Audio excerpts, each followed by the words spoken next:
Holy shit, you already finished Infinite? I mean, not about tracks, because I think some people on a podcast I follow finished it as well.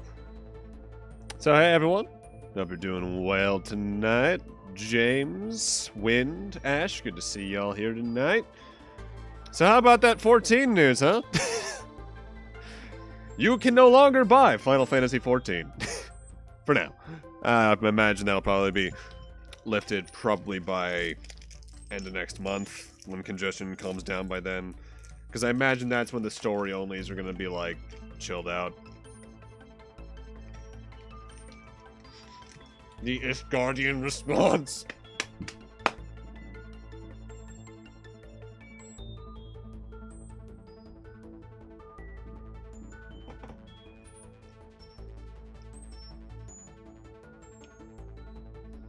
I just imagine fucking Estinian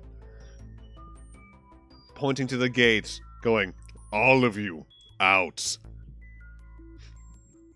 Go play basketball elsewhere. Yeah, because you've been getting through finals, haven't you?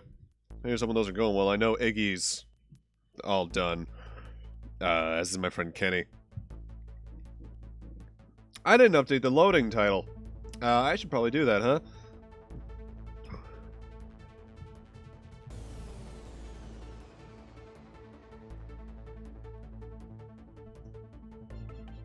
I think I spelled diabolical, right? Alright. Yeah, it's time for the second one. Which I have no idea what the hell to expect out of this one just because of how the fuck wild the first one went.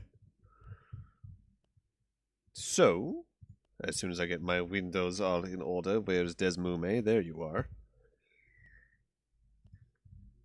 Let's get right in.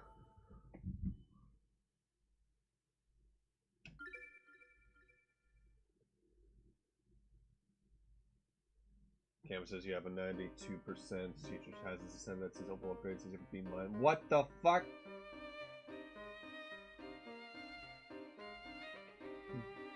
Isn't this the same title theme as the first game? Huh. Interesting.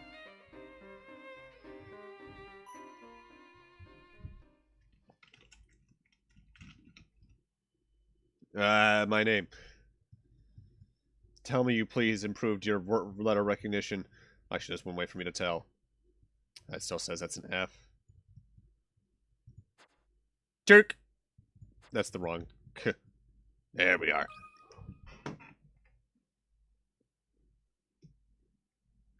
There are tales of a box that brings death upon any who dare open it. Tell me, do you think those rumors could be true?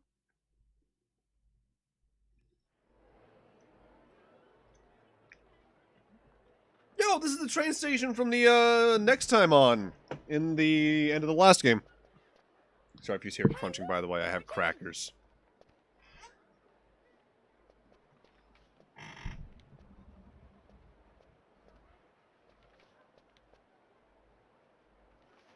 Flora!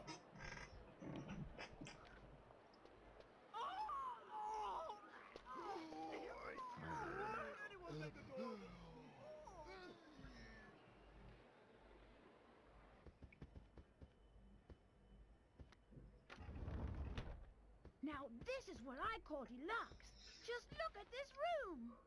Yes, I can certainly see why some call the Molenteri Express a cruise ship on rails. I mean, that is technically also the one from JoJo, because, like, a London one that's famous, but... pays attention to his manners. This is also the ones then that the ones in FMA are based off of.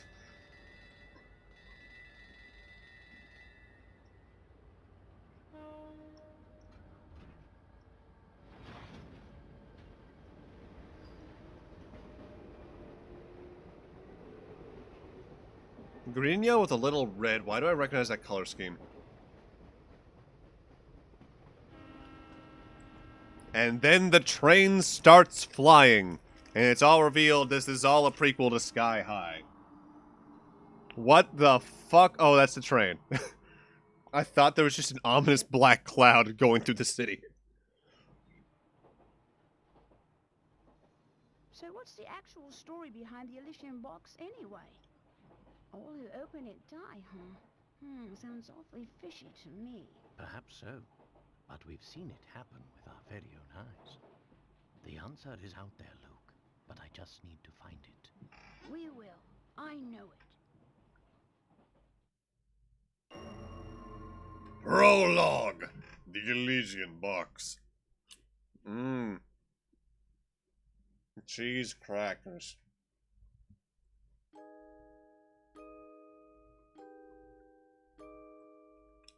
To my dear friend Turk. There was a box that was rumored to kill anyone who opened it. At first, neither the professor nor I believed it. But all that changed with the arrival of a single letter. A few days earlier. Luke, have a look here.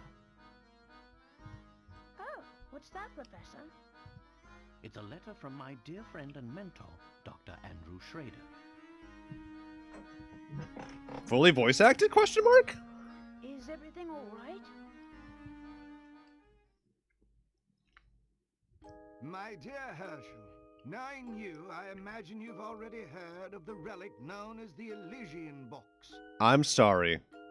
Is Layton's first name fucking Herschel?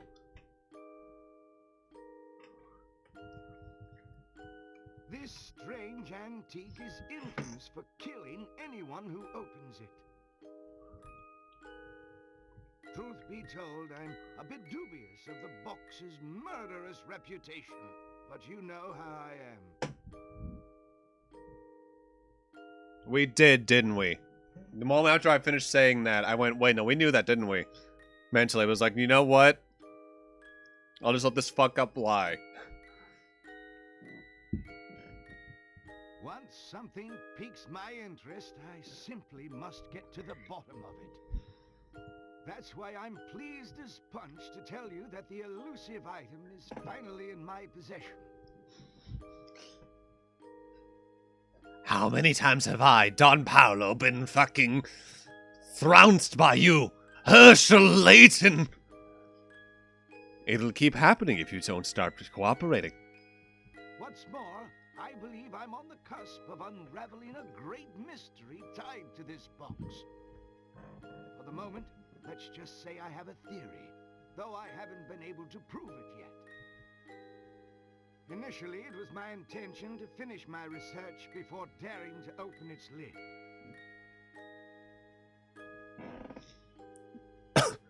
You know, there was something I was thinking, like, why does the top image look familiar?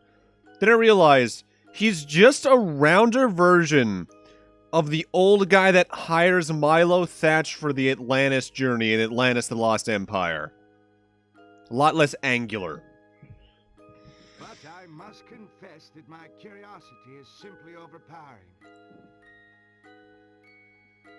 In the unlikely event that anything should happen to me, please finish the work I've started here. Your friend, Andrew Schrader. I'm probably fucking dead. According to the postmark, this letter was sent 2 days ago. We should go pay the doctor a visit. I just can't shake the feeling that something awful has happened. Well, your intuition's usually spot on. I say we head out right away. No more mysteries, huh? Alrighty. Okay, thank God it's not fully voice acted. But say, I'm just gonna have to sit here awkwardly and just react, huh? Okay. Whew. Luke, before we go, would you be so kind as to fetch my car keys? They're in one of the drawers in that desk. Sure thing, Professor. If there's something you wish to inspect, Luke, simply give it a tap. Yeah! Searching time!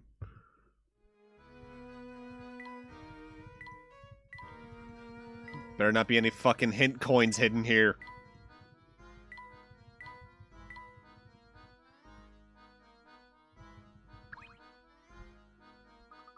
Oh, here we are, Professor. Many thanks, Luke. Now, let's get moving.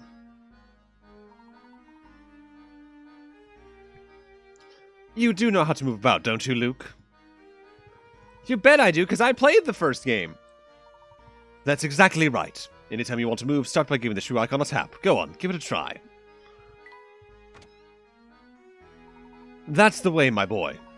One can't investigate properly without first doing a little legwork, as they say. I couldn't agree more, Professor. Now, shall we head off?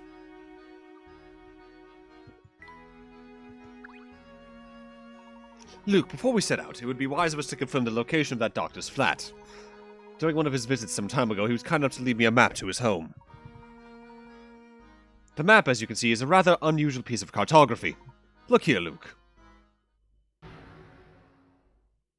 Oh.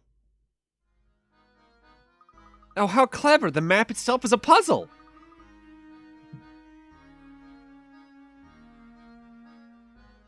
Oh, been there, Prof. Been there. I've done many, tanking and keeper at this point. I'm always scared of that first big pull. Like, there's that baby one you do at first, but then there's that one up to the second lockup. Ugh. Professor, do you mind if I take a crack at it? I just know I can solve this one.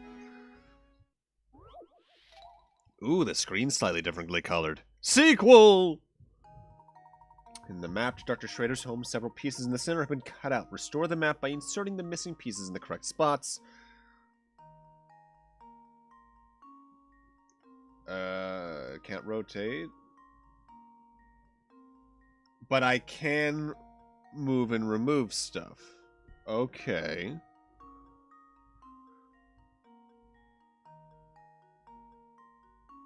In fact, since they're saying I can remove stuff...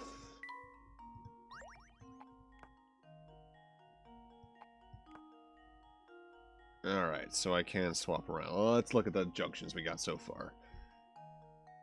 One on the bottom left, one on the top right, maybe one down here. One on the left and right, and bottom. Left, right, bottom, but very lower bottom. Top, bottom, maybe left, and right. So it looks like we got a lot of four-way intersections. Just looking at the geometry, that fits with that. But that doesn't go there then. That would go there.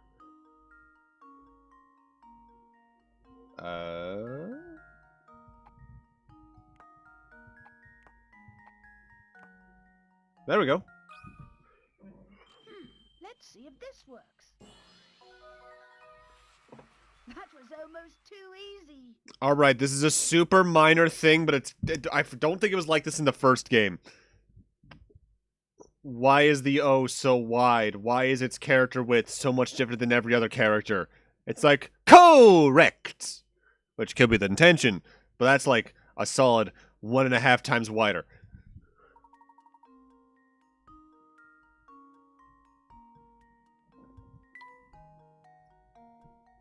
Big O, big O, big O, big O, na, na, na, na, na, na, na. Excellent. With our destination confirmed, we are ready to pay the doctor a visit. Come now.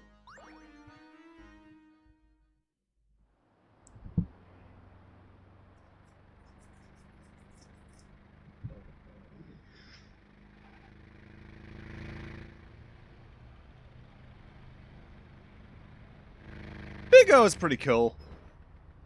Pretty artsy at points, but I love its art style, I love its mecha designs. I'd say it's still worth a try. I do believe we found the doctor's building. Where's my mouse? There you are. But which flat is his? That, I'm afraid, I don't know. But thinking on it now, the letter I received did mention something about the place. Okay, just going right into the next one, huh? Find Dr. Schrader's window from the details in his letter. In the morning, I often awake to the sound of music drifting in from a nearby flat. Looking out, I spy a flag fluttering gently outside my window. Take a single sip of my tea. And turn my attention to the morning sun. Not many flats in London had the view of a sunrise anymore, you know.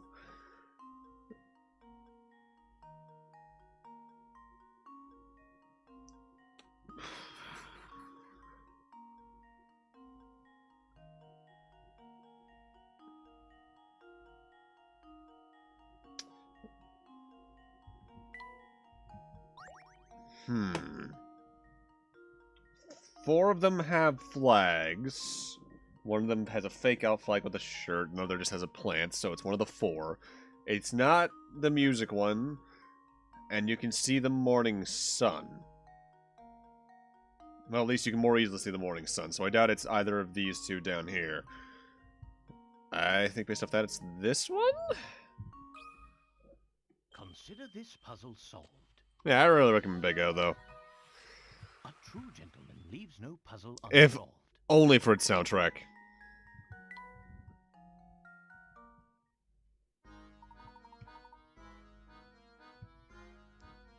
Unless I'm mistaken, I think we found the right flat. Now follow me, Luke. We're going up. Oh, I nearly forgot. Here's a tutorial on how to do things from the first game once again. Oh, I got 3 secret things in the bottom again, huh? So whenever you need to access the trunk, just give it a tap. I'd argue its ending makes more sense than Evangelion, if only because at least it's concrete within the rules we already had established.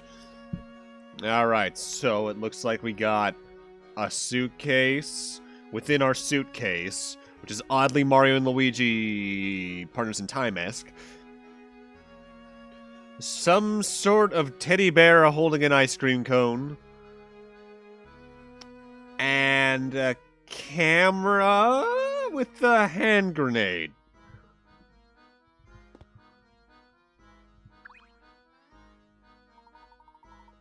Hello there, mister. Never seen you around here before. Want to hear something useful? Check it out. See that mailbox right over there? Try tapping on it, will ya?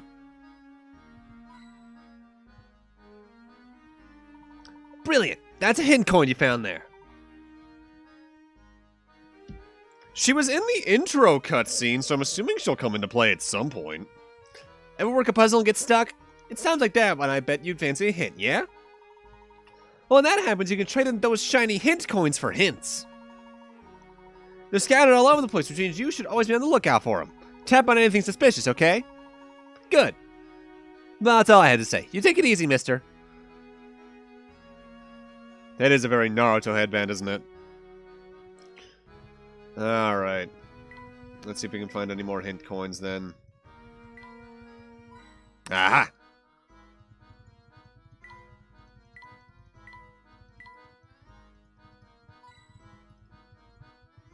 That's 3. I'm assuming we still are going by the rule of 3s.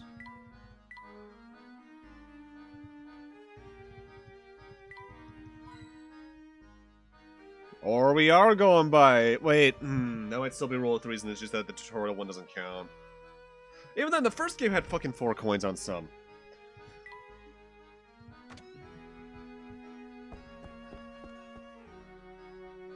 Professor Layton tripped on the way up. He never woke up. Alright.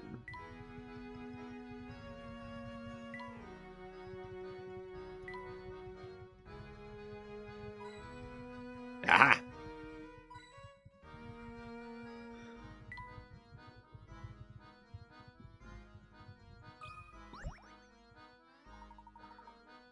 This is Dr. Schrader's flat, I'm sure of it. Andrew, are you home? It's Herschel. Herschel Layton. Sir, are you there? Doctor? I don't hear anyone in there, Professor. What if he's... There's no time for speculation now, Luke. We must get this door open immediately. Because I desperately need to use the bathroom. It seems to be locked from the inside.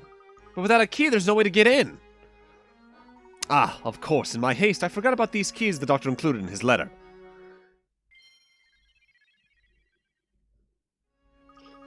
Quick, Professor, let me try him on the door. Eh, bold eye tonight. Uh-huh. That's strange. Doesn't seem like any of these keys work on the lock.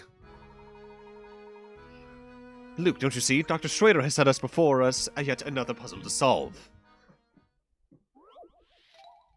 How many puzzles we got in this one, by the way? I'm assuming since they have 3 digits, we're at least going over the 100 mark again. Which Key fits the doors. You might expect the key won't open the door if its shape won't allow it to pass through. Use your styles to fit keys into the lock. Examine each and look carefully. Alright.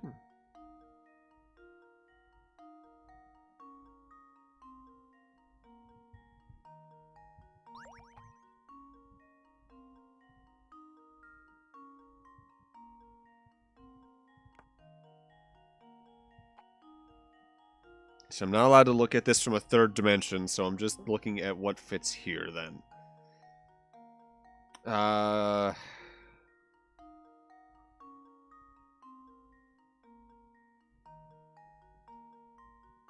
153, alright. Looking at some Christmas lights with Kaito? Hell yeah, hope you guys are having a great time. Why am I allowed to rotate the key? Unless I can insert the back of the key as the key. And in that case... maybe...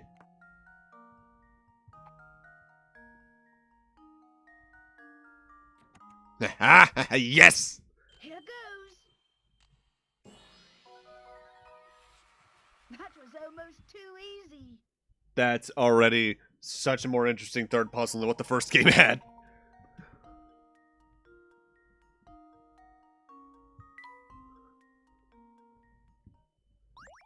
What the fuck would the interior of that lock look like? Professor!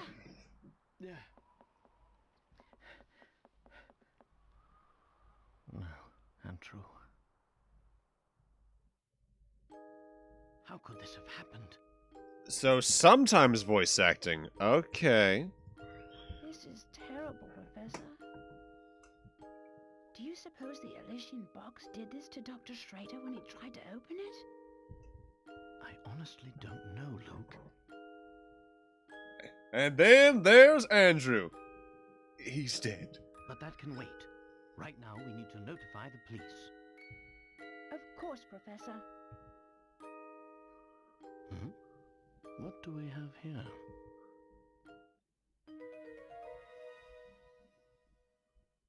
A train ticket for the Moulintary Express. Now, this is strange. Look, there's no destination written on this ticket. Have you ever seen a train ticket that didn't say where it was taking you? Gato says hi. Hell yeah. Hope you guys are having a great day. Yes, very strange indeed. I just looked at the top fucking screen. Those masks above the door are creepy as fuck. You know, Kaito, I don't believe that.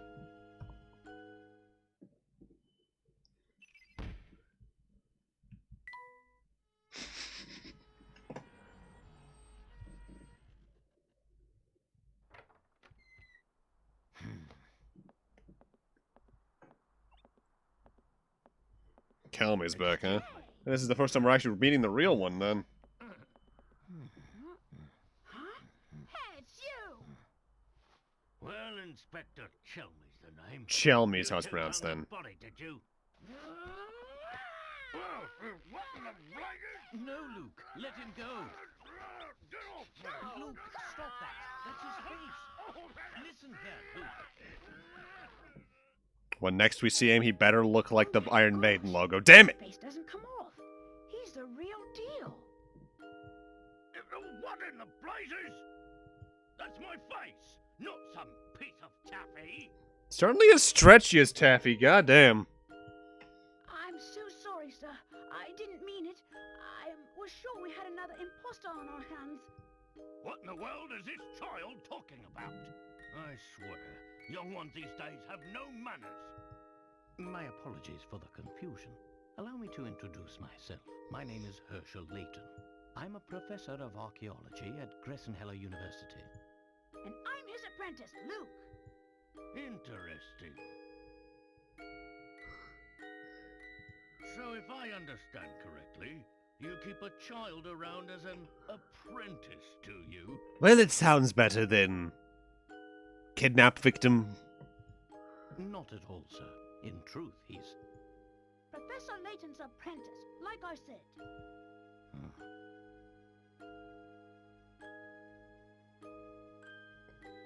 The ominous background music makes me wonder what the fuck he was about to say.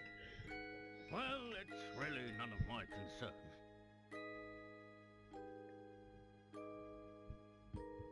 I have a crime scene that needs my attention. Clear a path, will you? But of course.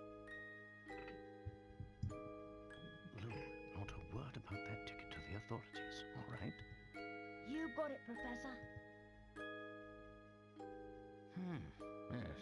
Let's see. What do we have here? A murder? Or was the crime self-inflicted? Inspector, I should tell you that the door was locked before Luke and I came in. I see. So this door, the sole entry point in and out of this 8th floor flat, was shut tight. Then the doctor was holed up in here, completely apart from the outside world, yes? That being the case, yes, I'm sure of it. The old gent must have suffered a heart attack. What? How did you come to that conclusion, sir? Use your noodle, laddie. What other explanation could there be? Sniper. Nanobot induced death.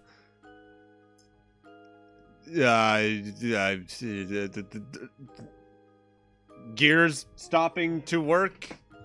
It's true that the flat is on the 8th floor and that the door was locked, Inspector. Still, I'd hesitate to say that this room was completely closed off from the outside. Is that so? Please elaborate. Isn't it obvious? There's something quite unusual about our crime scene that's been overlooked. Eh? It's as plain as the nose on your face, Inspector. I suppose you academics think your fancy degrees prepare you to play detective, eh? Yes. I tell you, nowadays, it seems like everybody and their mum thinks they can do my job. Now, as I was saying, the cause of death was heart failure, plain and simple. And there's what caused it.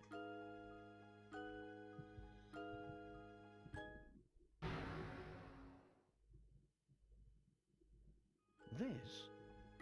It's a scaled-down model of a Kronosaurus, if I'm not mistaken.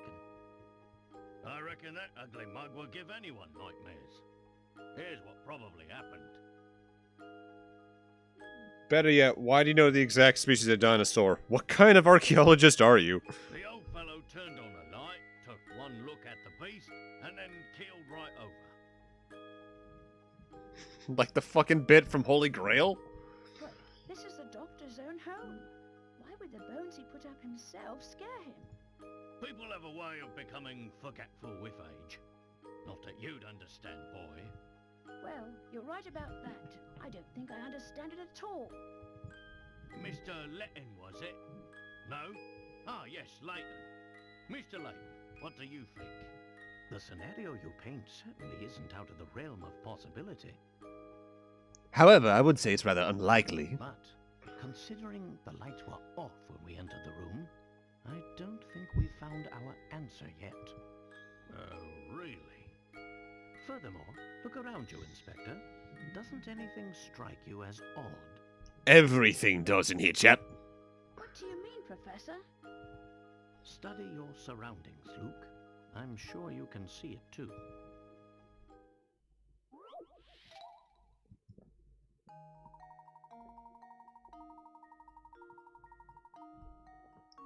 With its windows opening out into thin air 8 stories up and its doors securely bolted, you might think that this room is inaccessible from the outside. However, a single unusual detail reveals the truth of what went on here. Your true job is to look around the room by tapping the arrows to find this detail.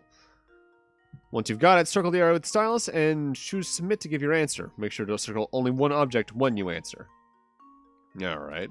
Oh, so it's like Ace Attorney investigations almost. Yeah, I'm kind of surprised by the voice acting. Alright.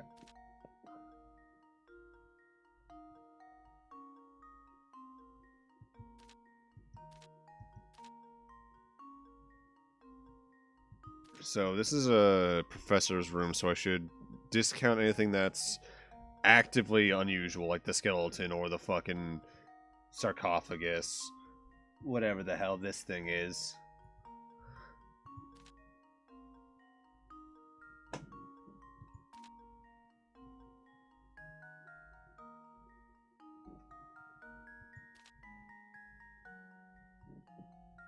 Are any of the others like that? Only 3 windows by the looks, but I can't see the third. I'm going with my gut answer. Why is that curtain torn? Here goes. Piece of cake. I imagine the voice acting is very front and end loaded. Of course. This window is missing a curtain. So it is. But what exactly does this have to do with my crime scene?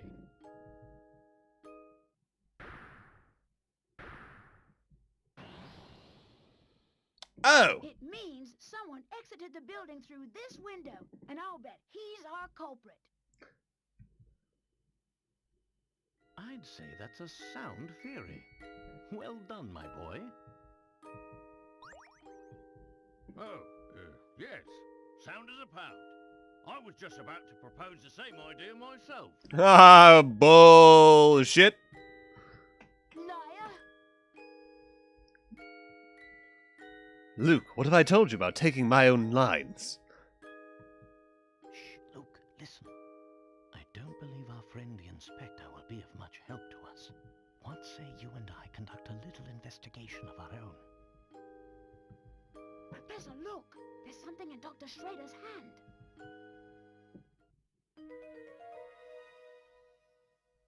Huh?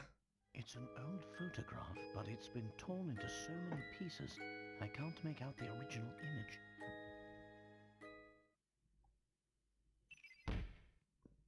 I feel like that's a puzzle you can just easily do, not even as a mystery. Like, you probably wouldn't know what it is, but you could get it mostly together. Hey, what's the big idea? You can't just pour evidence in a crime scene. Get your hands off that... What is this anyway? Not that it matters. I'll be holding on to that. Now out with the both of you.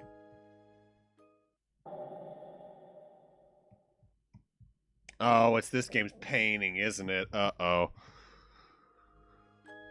Ah! But we're not done! Shit. Dr. Schrader indicated that he is in possession of the Elysian Box, yet there was nothing resembling such an artifact in his home. Do you think the person who did it... This is...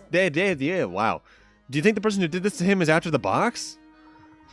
It's an interesting theory, but for the moment, that's all it is. However, it's my belief that we hold a clue to understanding today's events, namely, that ticket. The Voluntary Express ticket, right, Professor? Correct, Luke. I believe that a trip aboard the Voluntary Express is in order. And then they get taken to Yen Sid's castle, and they're very confused on how they ended up in a Disney World. Do you suspect we'll find the key by unlocking the mysteries on the train? Dr. Schrader did his best to point us towards the Voluntary Express, should something happen to him.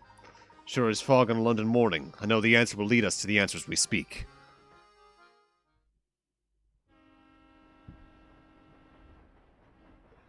Professor Layton and Luke sped away from the city, unaware of the secrets that awaited them down those iron tracks.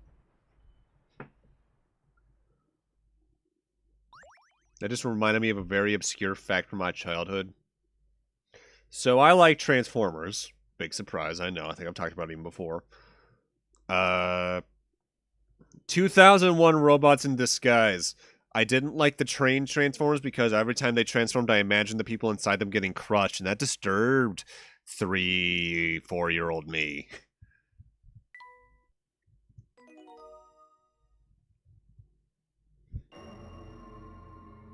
Chapter 1, The Legendary Voluntary Express. This better not be like fucking Paper Mario Thousand Year Door Chapter 6? 7? One of those two? I think it's Chapter 7. Gosh, just look at this place, Professor. It's so posh, I feel like I should be wearing a monocle. Quite so, Luke. Every decoration and detail in this room is more decadent than the last. Exactly, Prof. I'd wager the rest of the train is just as grand. How would you like to go exploring for a bit? Alright. Hint coin searching time! Look at that, Luke. Your bag is wide open. Your belongings are scattered everywhere. Ah, I guess they are. You should put your things away before you walk around the train.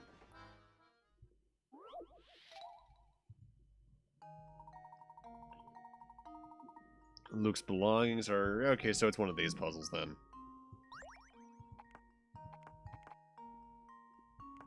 Harmonica. Weird-ass telescope compass combo. Giant shirt. Book. Teddy bear with a leg out.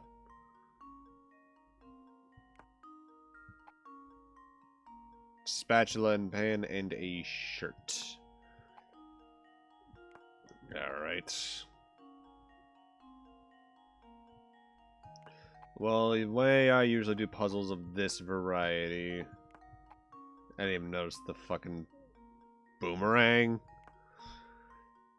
Let's start with the biggest items. Like you. That is a 9 and a 2. Okay, so I can place things over there.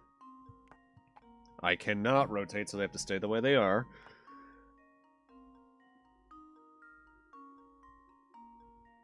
Let's see, if I put something else on the bottom row there.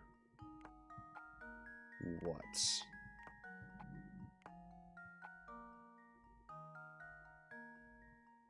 How many spaces is this wide?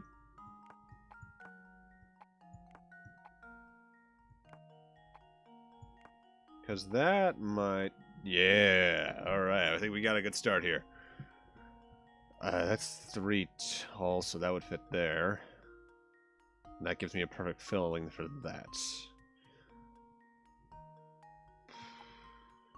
That looks like it's 4x4. Or is that 3x3?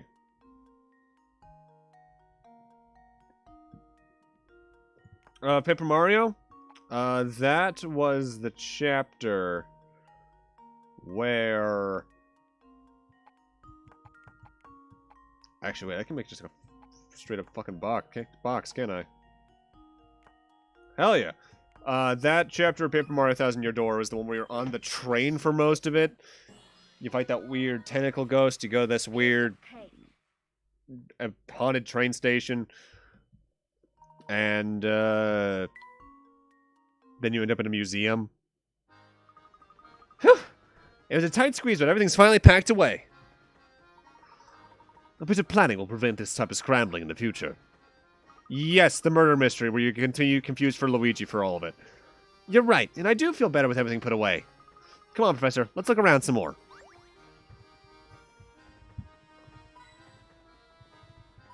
Okay, Christ.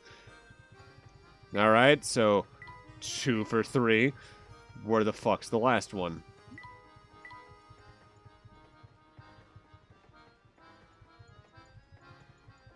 There you are.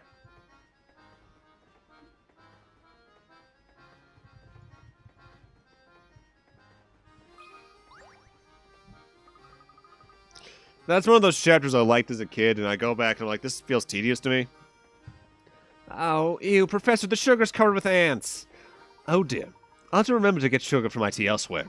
Curious though, isn't it? How did they get here? And when the days go by... Perhaps this puzzle will shed light on things. You are no longer not... So you are driving? Question mark.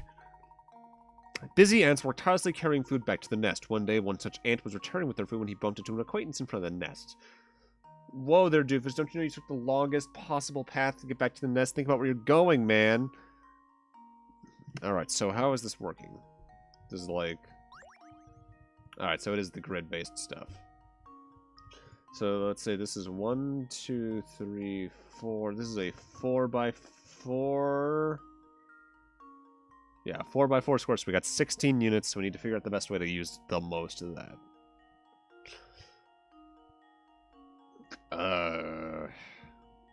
Starts over here, too. Well, starting off... The shortest route, technically, would be to go straight either direction.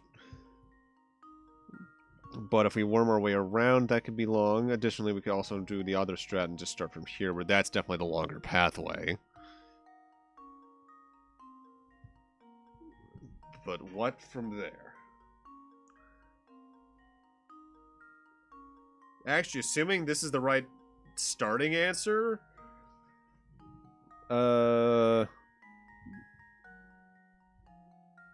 It all connects from there. Because that'd be 1, 2, 3, 4, 5, 6, 7, 8, 9, 10, 11, 12, 13, 14, 15, 16, 17, 18, 19, 20, 21, 22, 23, 24. Out of what looks like 28 total travel units? Just leave it to me. Hell yeah. Layton's apprentice strikes again.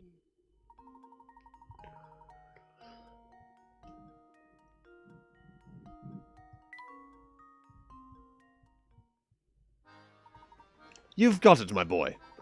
Well, I'm no fan of balancing my sugar, yet admire the craftiness and work ethic.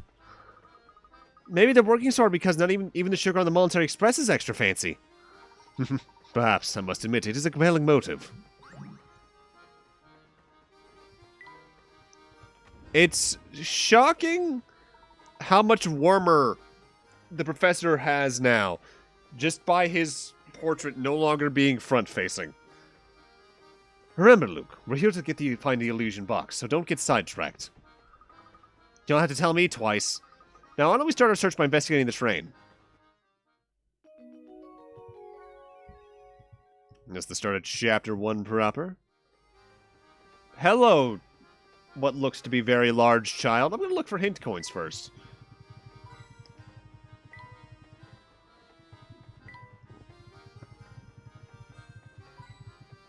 Alright.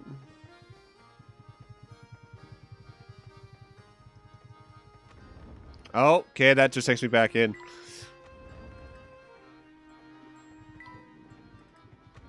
Oh! Yes, I suppose these accommodations will do. I do hope my darling boy will be pleased. That reminds me, I believe it's dinner time for my sweet baby. I'm off to visit the dining car. Gosh, that lady was just the type I'd expect to see on the Military Express. Talk about rich and fancy. Quite. The train is full of many well-heeled patrons like the one we just met. We must watch our deeds and words here. A formal setting demands formal manners, wouldn't you say? Absolutely, Professor. I want to go back. So in this one, I can actively move just by touching doors? Oh, yeah, you're right. She does kind of look goof troopy. I hear the rooms in the front of the train are so super fancy that the doorknobs are made of gold. But no one's allowed in except for the really rich people. So, misters, are you really rich? Because if you are, you can go see the super duper fancy rooms. Super duper fancy rooms, huh? That none but the extremely wealthy can enter. If our young friend is correctly informed, there must be a set of deluxe cars and deluxe rooms in the next car. Wow, I'd sure like to see those. I bet they're utterly fantastic. Alright, start double dipping on people. I'm going to my grandma's. Where are you two going? We're actually out looking for something, dear. Sadly, we don't know where it is. Until we find a clue to point us in the right direction, we'll simply have to continue looking. Oh, that sounds like lots of work. Here, I'll tell you a puzzle to take your mind off that stuff. 24, that's a jump from, what, 5? After trying to fold a piece of strip of paper in half, you notice that one side of the folded strip is 1 inch longer than the other. Determined to get it right, you fold the strip again, only to discover that now the other end of the folded strip is 1 inch longer than the other. Now you've made 2 folds along that strip. Figure out what the distance between the 2 folds is when expressed in tenths of an inch. Huh? That is really weirdly worded. What? Too fold along the strip figure out. I mean, it's an inch apart, so I guess 10? Okay, so they refined this at least. I like that. This should do the trick. Ha! Wonderful. Wonderful. Thank you, Professor.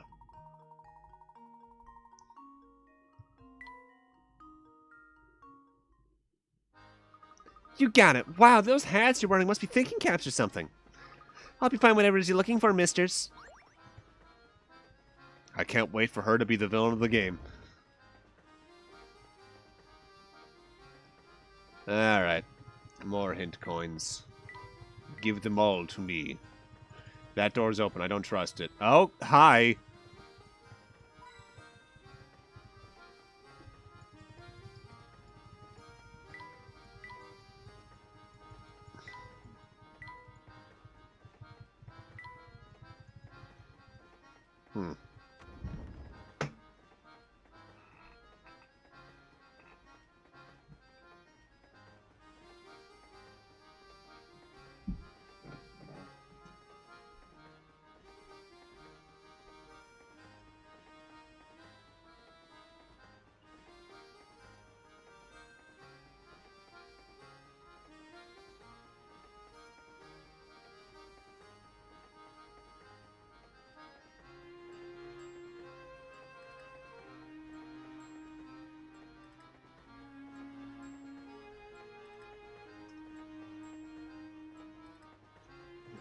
Sorry, I have to send a meme to someone real quick.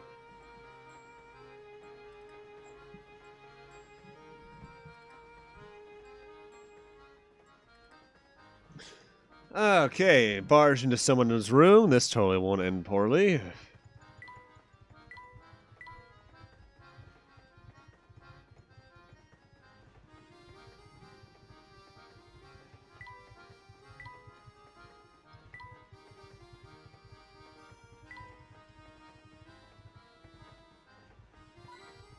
Nah.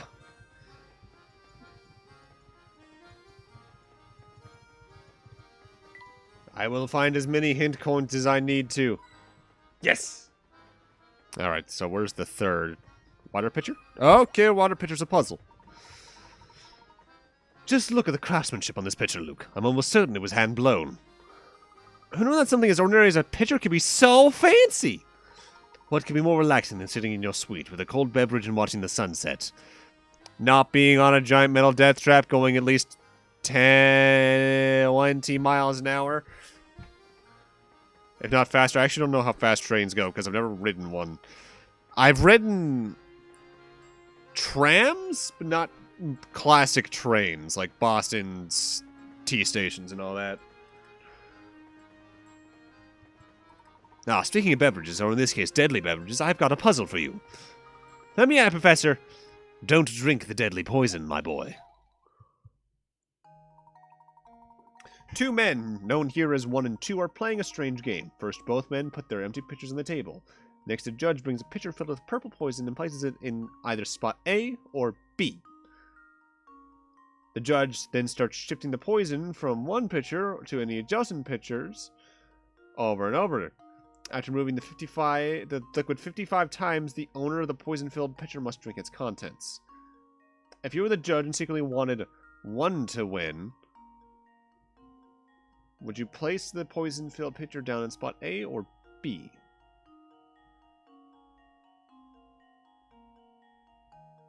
So I want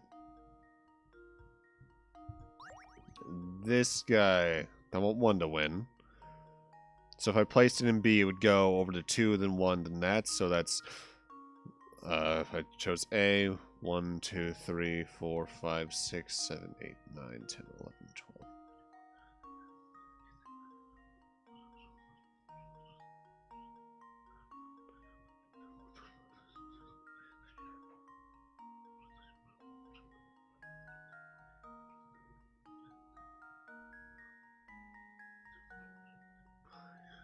Assuming I'm doing this right, that is even. Because I can't tell if it's like both A and B exist as pictures, but it's just that they're empty. So if it would go like start from A, go 1 to 2 to B to 2 to 1 to A, or if it's just A 1 2 1 A 1 2. Because if it's the first thing, putting an A is bad because the poison ends up, if not in one, like, where A is directly. Which, by that logic, B would be the answer. But let me math that out real quick with the other thing. 1...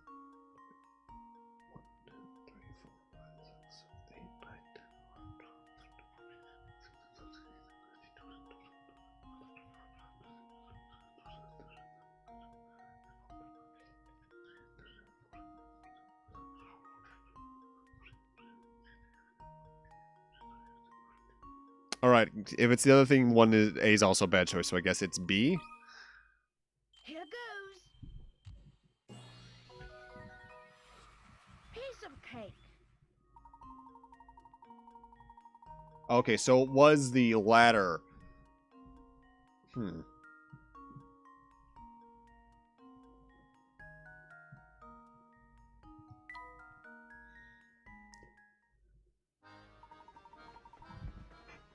Excellent work. Now let's press on. We mustn't stand around all day.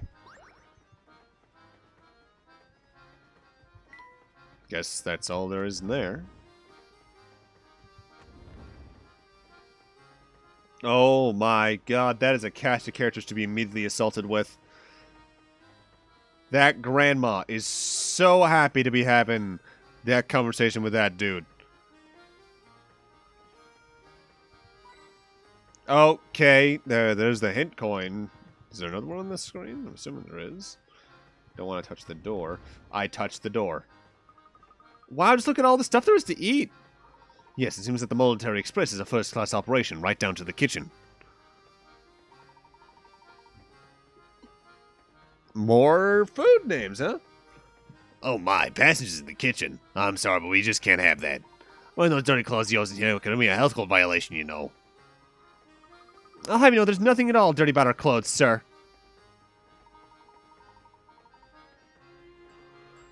Say what you like, short stack, but that doesn't change the fact that I'm running a kitchen here. Don't you stop to think about what could happen if the icky outside germs made it in here because of you. I see your point. Terribly sorry for the intrusion and any worry we may have caused you, good sir. Oh, alright, I'm sorry too, sir. Wait, what's that? A hamster! Professor, look here. It looks like our friend the cook has been keeping a pet in the kitchen. I think he was lecturing us about germs. Oh boy, I guess cat's out of the bag now. Hamster, I should say. Believe me, I know it's not okay to keep a pet in the kitchen, but, well, he's my only friend, see? Furry or not, he's the only person... rodent I've got to talk to here. My, he certainly is generously proportioned, isn't he? You said he's a hamster, yes? That's right, a hamster. The noblest member of the animal kingdom. See, when I first started working here, I needed someone to keep me company, so I bought him. Thing is, I feed him all the table scraps we take back, which makes, for a diet that's a bit, rich. He really put on the pounds. If he doesn't get in shape, it could be really bad for his health. Poor little guy. That's why I want to ask something of you, boy. Would you mind holding on to my friend for a little while? When he's here with me, I can't help but feed him. But those scraps of pastry and pasta add up. So you're saying you want us to hold on to him and help shape him up? Sounds like a great idea to me. I mean, what do we think, Professor? Can we please keep him for a little while? Well, I do believe that helping those in need, rodent or not, is the duty of every true gentleman. We'd be happy to take this custody of this hamster for the time being. Oh, thank you so much. Hearing that's a real load off my shoulders. Hamster minigame? Huh?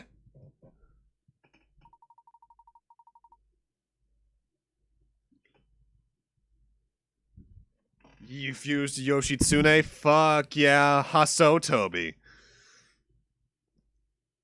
Love that fucking move.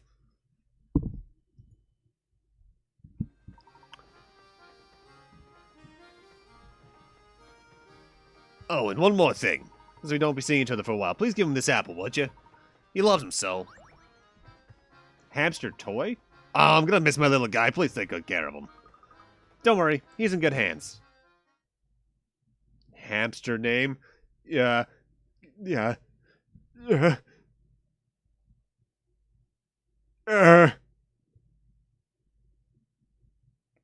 Taro, anything Hamtaro related is too easy. Yeah, Hasatobi's not really a good time for the enemies. I was trying to do a Y, not a...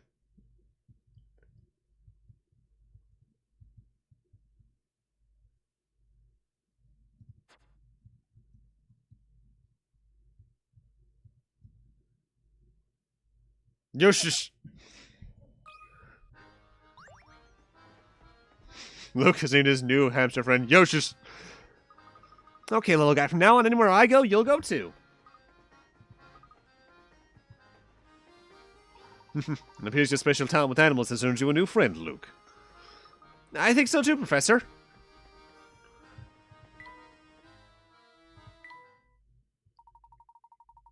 Use the items you've picked up to help the sluggish hamster get into shape. Items at your disposal are shown at the top of the touchscreen. Track items.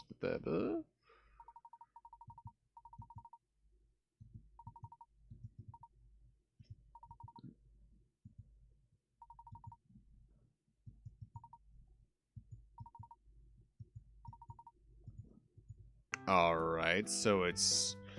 I should definitely wait until I get more stuff then to get a better look out of how things are going to work there.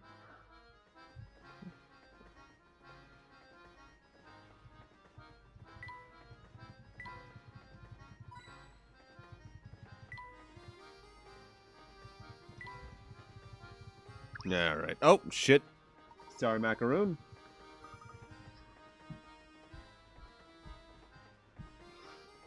Every time I'm thinking about Yoshitsune, it's always useful.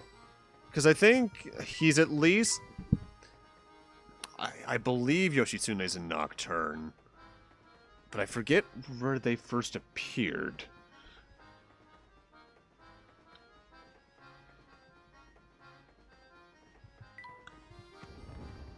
Back to this screen. I guess that is meant to be a door, like, right below this, huh? I thought that was going to be a sign. Because I figured this over here was the obvious door.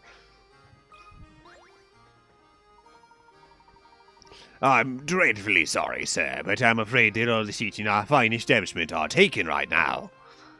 What a pity. Indeed it is, sir. But while you wait for table, may I interest you in a puzzle?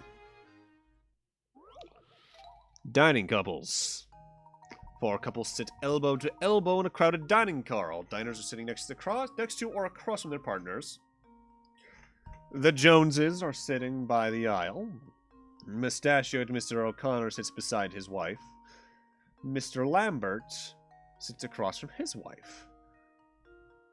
Using the information above, can you determine where Mrs. Hadley is sitting? Circle her and touch submit. Alright. So that means these over here, just based off the mustached comment, that is Mr. and Mrs. O'Connor.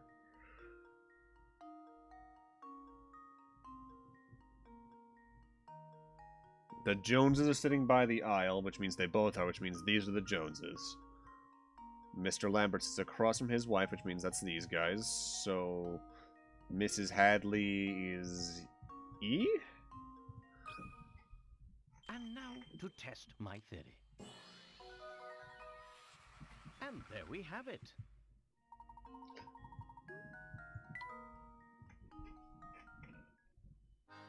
That's exactly right, sirs. They say nothing whets the appetite like a hearty puzzle. Oh, it appears a table has just opened up. Allow me a moment to tidy it up, then I'll happily escort you to your seats. Great, I'm starving.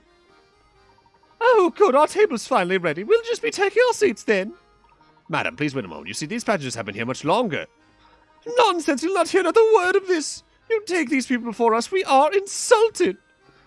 I do apologize, madam. It's simply that these gentlemen arrived before you. We will not be kept waiting, do you understand? Not a single second. And now out of our way. Madam! Talk about pushy. I do apologize, sirs. There's a lovely observation deck on the last car of the train. May I suggest you spend a few minutes there while we prepare a new table for you? No need to apologize, my good man. Your job is not an easy one. We'll go see the deck and return in a bit.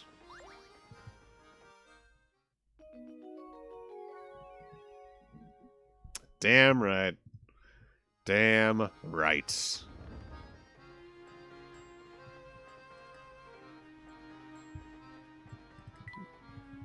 Anything that I can find in terms of hint coins. So I can enter that door later on, I guess. I keep accidentally hitting it.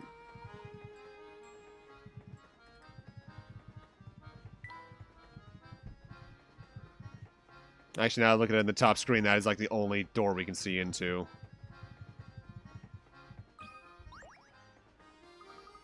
Welcome aboard, sirs. May I interest you in a refreshing beverage or a scrumptious snack? Thank you, but I don't think we need any snacks right now. Of course you don't. And I put on my best smile for nothing. Since we got this ritzy dining car on board, most people know and get their chow there. With competition like that, it's hard to sell even a cup of tea. I'm so bored. I've got a while until my shift ends, so help me pass the time with this puzzle, would you?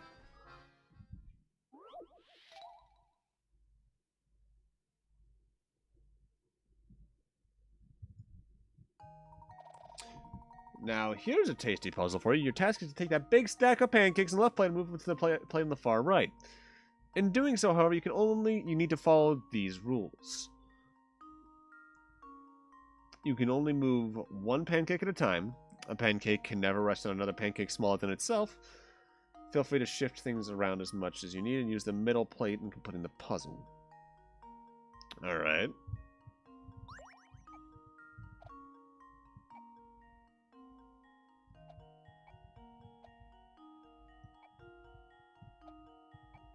Yeah, this is simple.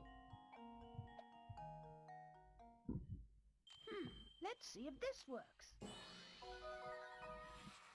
That was almost too easy. I love those kinds of puzzles. It's just it's another form of the, what's it called? The, wolf, cabbage, chicken one.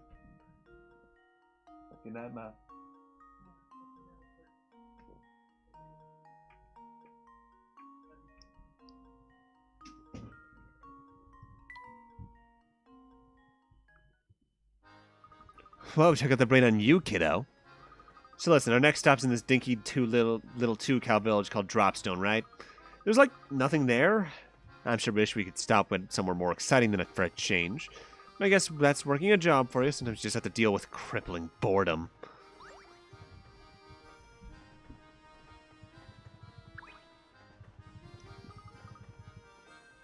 So where's the hint coin here? I'm trying to click on stuff that might be behind her, and I keep hitting everything that is her. And the door! There it is.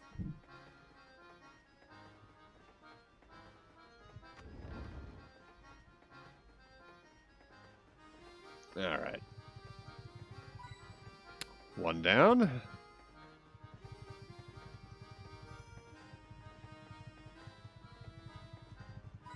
Two down.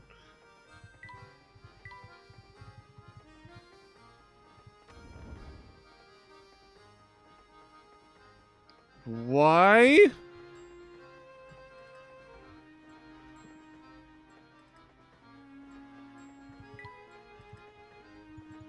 Oh, wait a minute. I know what this is.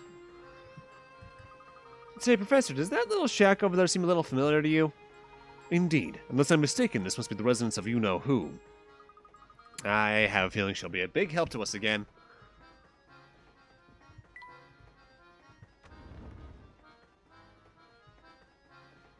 Yeah, that's the puzzle house, isn't it? My, what a lovely deck. Wow, this is the best. This breeze feels great. Indeed, and the scenery is simply breathtaking. Look, Luke, you can see a lake over there. The sky is so blue, and just look at those trees fly by now. That's what I call a view. It is quite amazing, Luke.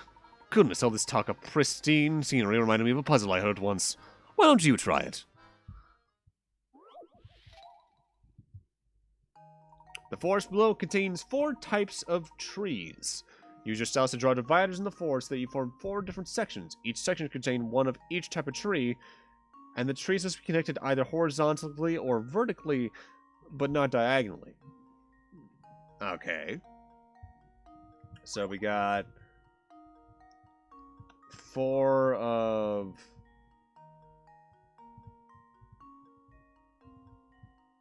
like this type of tree up top there. Actually, if it's 16, there's 4. There's only 4. Yeah, there's 4 of each tree then.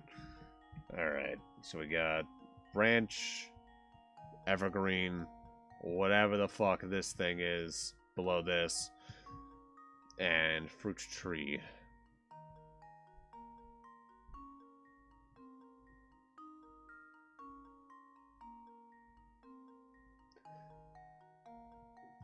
Well, we got 2 of them right next to each other, so that's definitely a split off, like, between that. Same with between those. Let alone between those, because those are the same type of tree. Same here.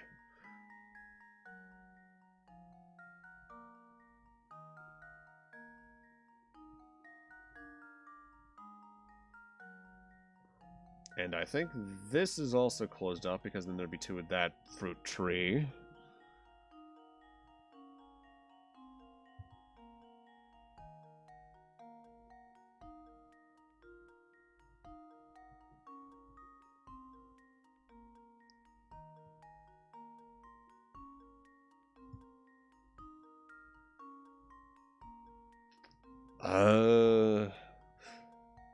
This can't be like a U shape over here, so I think that's a cutoff point there, and that's one section done with all 4.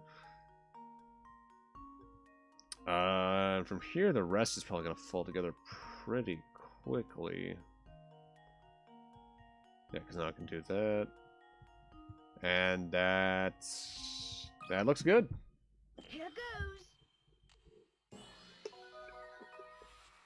That was almost too easy.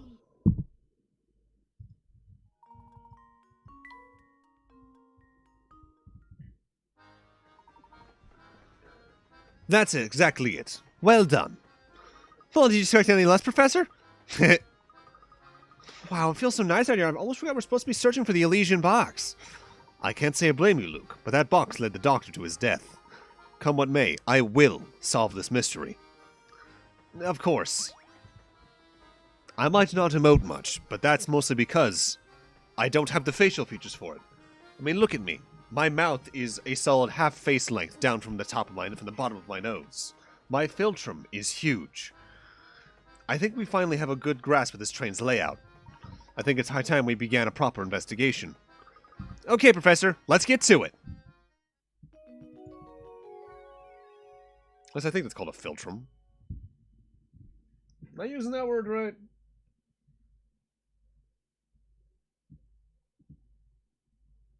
Yes, I am. Why the fuck do I know what that's called? You know what? I'm an art student. That's probably why. Hi. Look at that. Someone's left rubbish here on the deck. Can you believe that? Some people just have the worst manners. Listen here, Luke.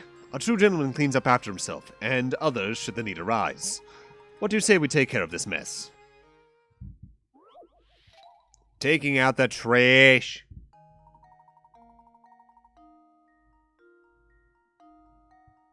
Isn't that the planet from Invincible? Shit, what is Omni-Man's planet?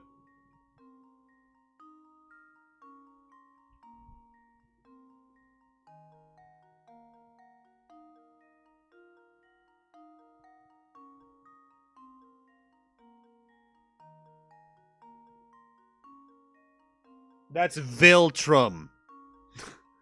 Ash.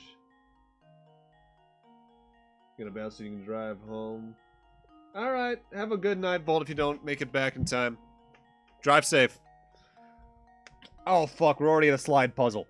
Alrighty.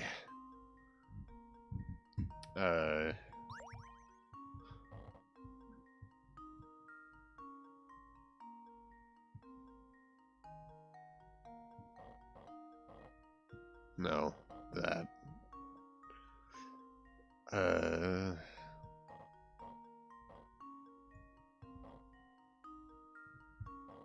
Yes.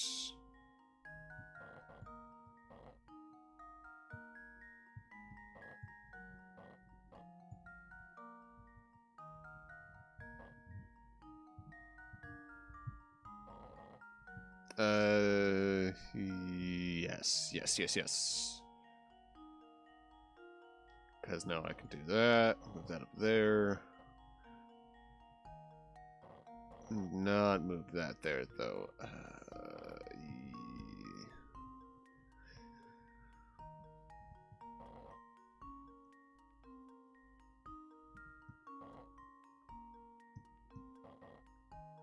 Am I just backtracking? No, because I have that up there now, so this is definitely a shortened puzzle.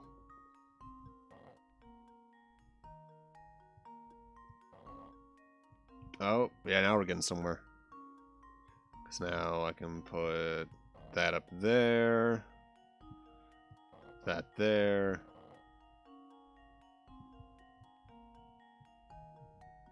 But where do I go from here? Oh, wait. And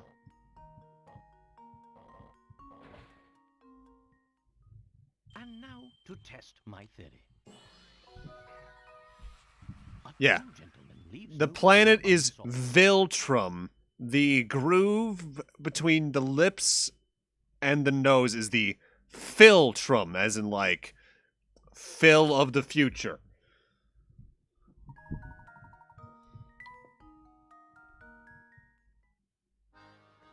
There, now there's no trash cluttering up the amazing view. Wonderful, isn't it? Keeping a place late really brightens it up. Alright. Hell yeah, golden orb.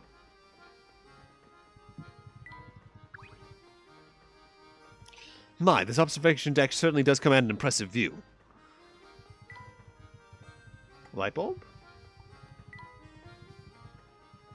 Chair bases, table bases, anything?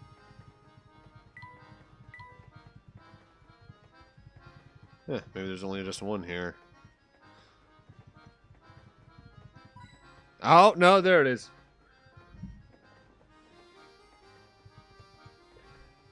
Third one, though? They're already kind of throwing the rule of three the first game had out the window, assuming I have found all the ones I can thus far. And that terrifies me. Hi there, you look extraordinarily angry. There's nothing like travel by rail to put a spring in your step. You don't say. I couldn't agree more.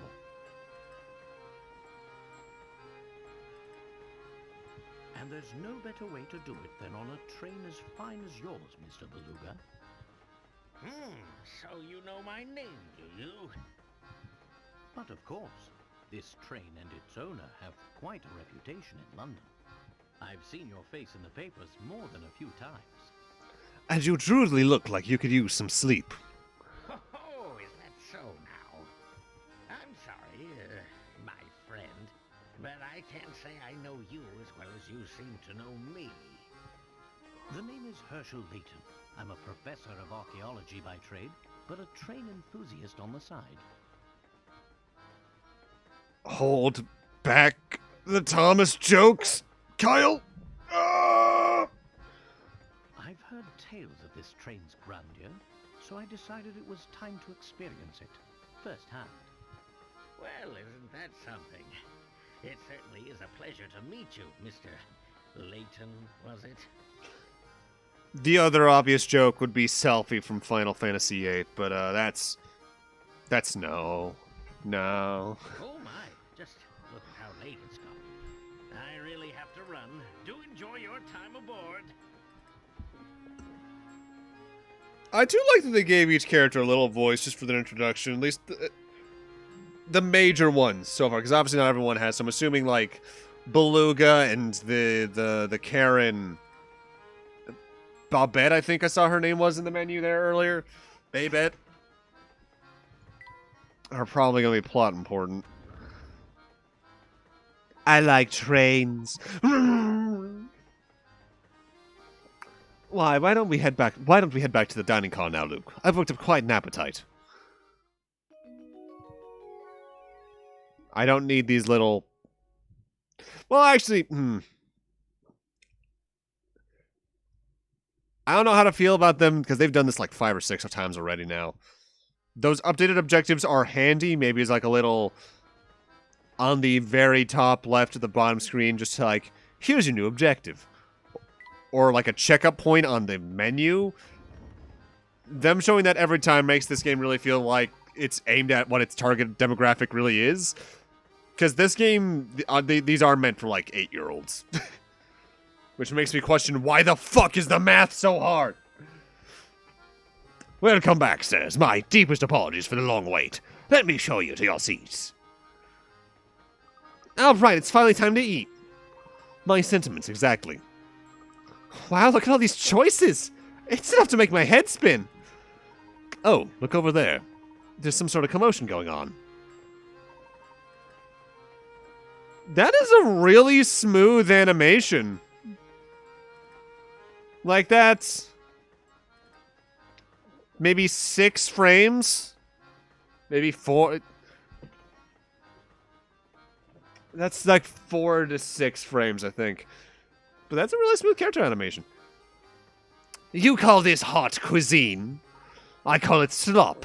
You're saying we actually serve this to our customers. I'll remake it right away, sir. Get that mess out of my sight this instant. But of course, I'm very sorry to have displeased you so. And another thing. Look at these vases in that picture. Utterly tacky. Replace them immediately. But sir, that piece is a quintessential work by the world-renowned.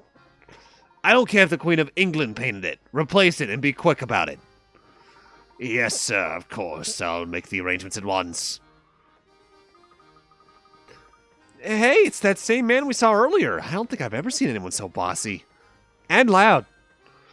That would be Mr. Beluga, I believe. It's too bad the picture wasn't to his taste. I think it's marvelous. Ah, and speaking of pictures, Luke, have I got a puzzle for you? Uh-oh. We're still in the early ones. Drawing below is made up of curved lines that intersect to create sections. If you want to color the entire canvas so that no sections touches the same side of a section the same color, what's the fewest? Didn't they do this in the first game? This seemed like a puzzle we've seen before.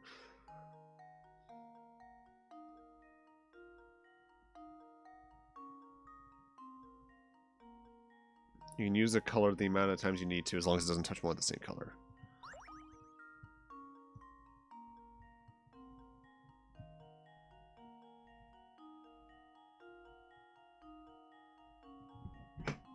Yeah, I think this was in the first game, like a puzzle like this.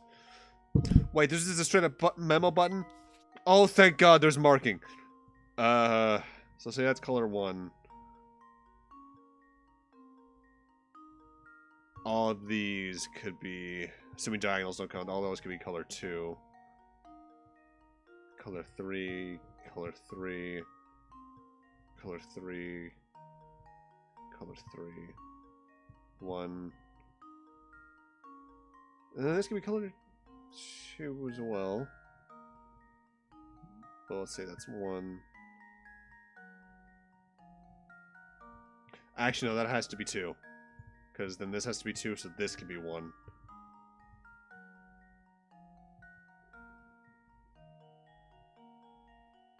Yeah, this is looking like it's 3, just based off of that. And they keep your memo!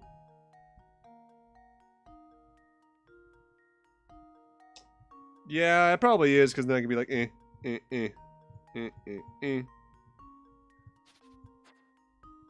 I think the answer is 3. Just leave it to me. Because there was an almost identical puzzle in the first game. Piece of cake. And I want to say in one of the Zero Escapes, but it's been a bit.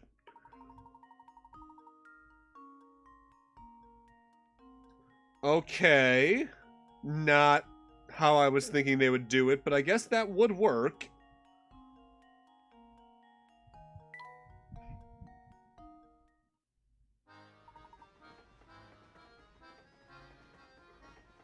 Expertly solved, Luke. After a puzzle like that and a lovely meal, I could use a break. Let's head back to our room. Hello there, sorry to interrupt your game, but something important you should know. As you progress through the story, some puzzles will disappear from their original locations. These puzzles are then moved to Granny Riddleton's shack where you can solve them when you want. Okay then, here's the first set of puzzles to be sent back to the shack. If no puzzles appear on the next screen, it means there are no unsolved puzzles to send right now.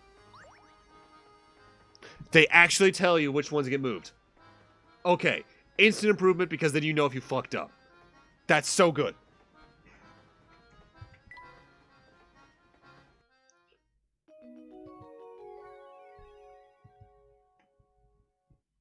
Already the quality of life updates are phenomenal.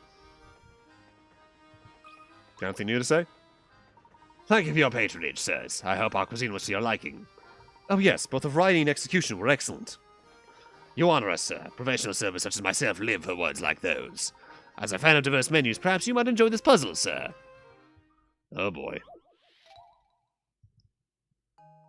Now look, you sure you can really eat all of that? You put quite an order there. No sweat, Professor. I'll clean my plate and still have room for more. It's no wonder the Professor's concerned, as Luke's order cost twice as what the Professor's did. Below you can see all the items Luke and Professor Layton ordered, as well as the price for each item. Touch the price for each item that are part of Luke's order. Alright. So, let me break out a calculator real quick. 8 plus 12 is 20, plus 13 is 33, plus 14 is 47, plus 16 is 63. Plus 17 is 80. Plus 25 is going to be 105.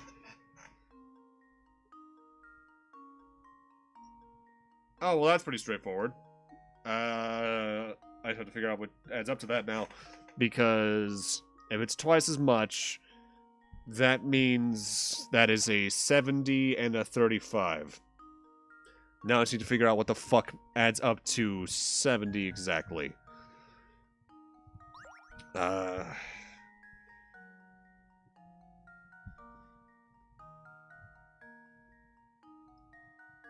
Well, maybe not as bad as I think. Because another way I could look at this as well is just to figure out what adds up to 30. Because 30...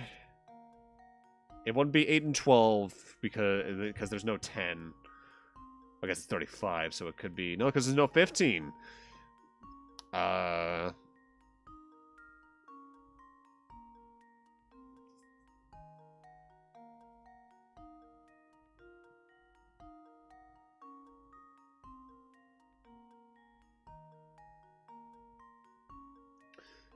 But it could be... It could be these three are Layton's. Because... 21, 35... I'm going with that as my gut answer. So that means that... Those are all Luke's. This should do the trick. And there we have it.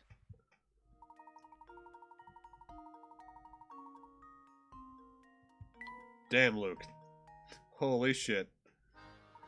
Goodness, you must possess quite the intellect to solve a puzzle like that so easily.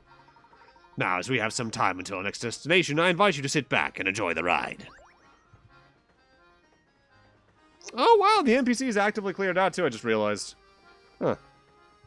Any new hint coins open up because of that?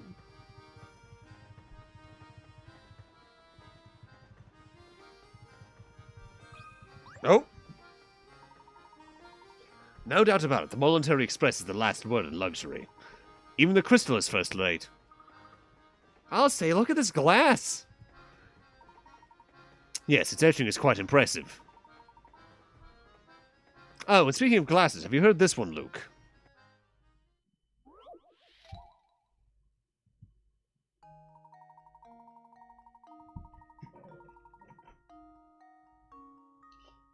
The owner of a 4-star restaurant assigns a young waiter the task of stacking glasses in a decorative way.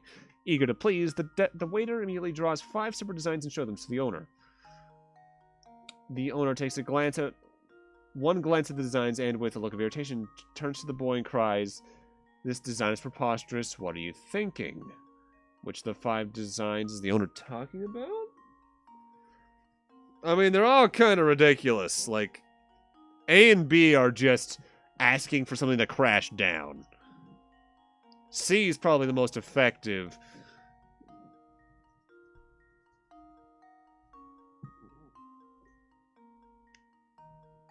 But what's preposterous looking? Oh, they all are.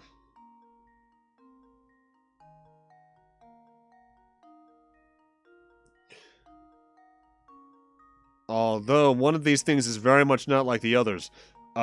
D is the only one where, like, we got this little halfway going on here. But these are glasses, so that would be, to put it lightly, physically, that's meant to be a glass. That would be physically impossible to get done like that due to the rims. So, D? Here goes. Layton's apprentice strikes again. Hell yeah.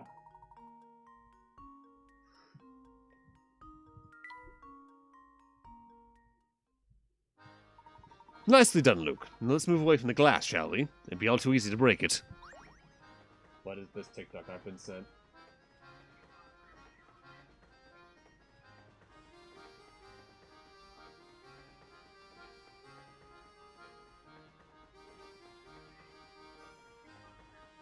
Ah, okay.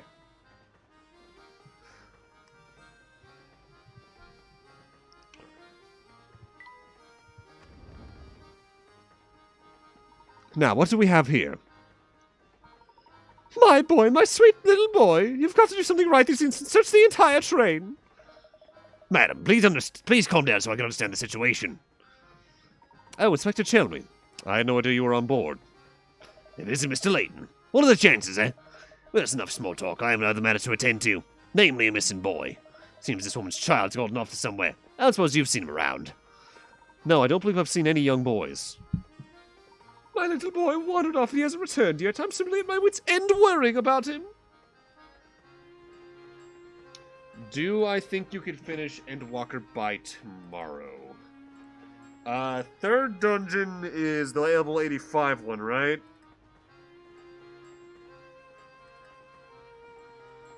Because if so, if you don't sleep, you might be done by a couple of hours from now tomorrow. Because Endwalker surprised me in its length. Gentlemen, I just demand you drop whatever it is you're doing and help me find my boy. He's been going on like this from the moment I walked in. I understand your concern, madam. My friend and I will be glad to lend a hand in your search. We'll have the best chance of recovering your boy if we set out searching immediately. Yes, that's exactly what I just said. Now go and find my boy already. Tell him Mommy's worried about him. Seems the only clues we have are going on the shoe the Tyke left behind his name, Tom. I've tried to squeeze more details from the woman, but it's useless. She just keeps demanding I search the entire train. That is a tiny shoe. This is one of Tom's shoes? It's possibly tiny, isn't it? Yes, I find it quite curious myself, Luke. What is strange that I don't think most children with feet that size can even walk yet.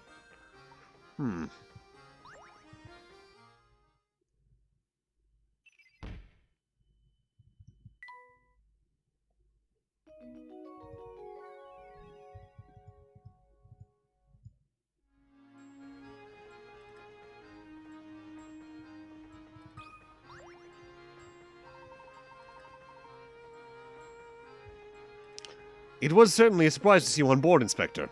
May I ask what brings you here? During the investigation, we stumbled upon the late Doctor's diary.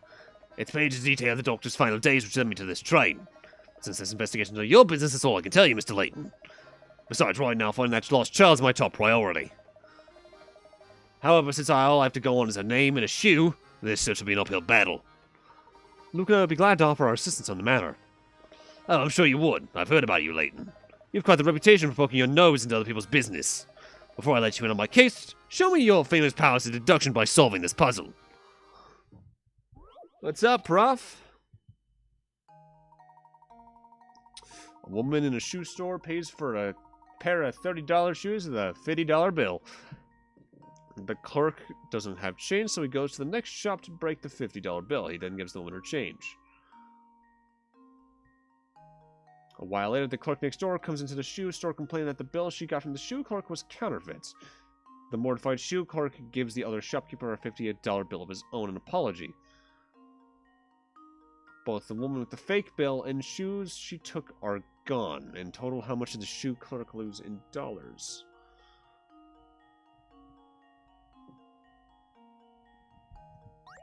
$50.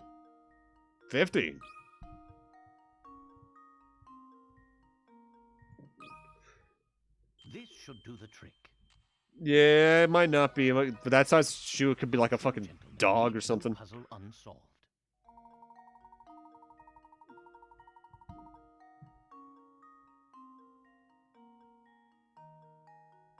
Oh.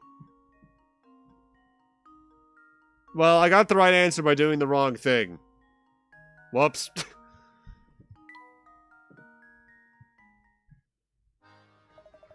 Seems your fame isn't entirely undeserved. Nevertheless, this is my case. I'll be searching for Tom alone. Search on your own if you like, but don't keep your hopes up. I mean, I know where I'd be. Is the kid in the kitchen? What's this? Someone's fallen behind those boxes. Oh.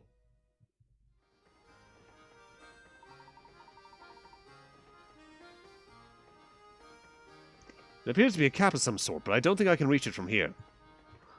Maybe the cap belongs to Tom. We certainly shouldn't rule out the possibility. Hey, since we're on the subject of caps, have you ever heard this one, Professor?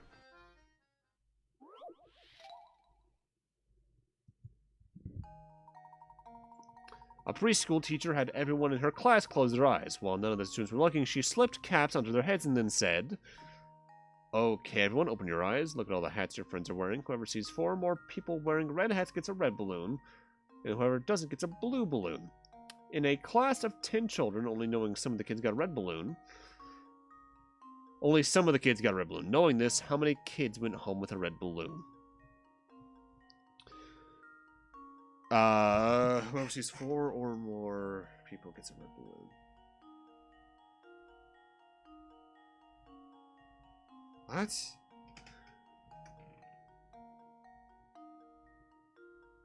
Okay, so 10 kids. Unknown amounts of either.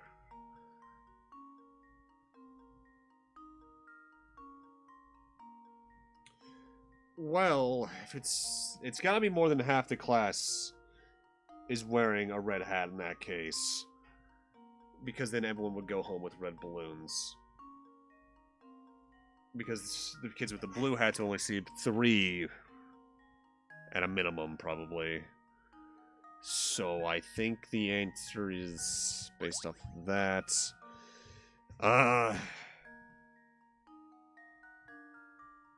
Yeah, it would have to be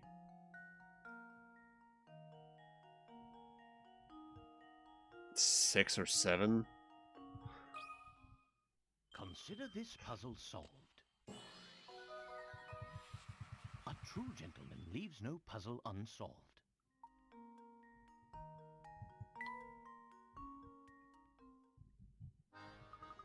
Rats, I was sure I could stump you with that one. Better luck next time, Luke. For now, we better return to the searching for that lost little boy. Oh, right. Yeah, I better get back to that. Now that you mention it, how do you suppose Tom managed to worm his way into such a little space? Good question. You see anything? Really? Whew, that was bad even for Mr. Beluga.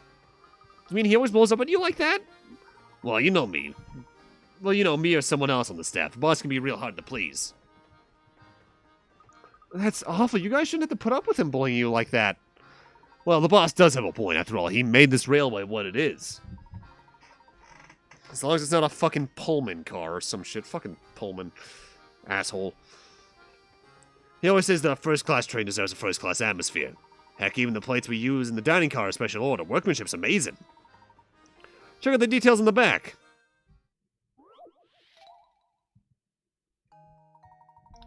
The plate in front of you bears a mark made of 2 nesting equilateral triangles. Can you puzzle out how many times bigger the larger triangle is when compared to the smaller one? Oh. Yes. There was a...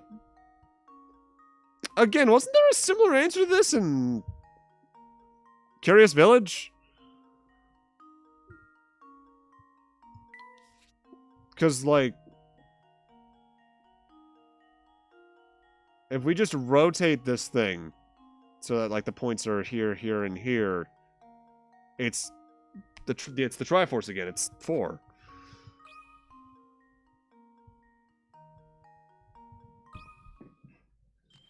Let's see if this works. That was almost too easy.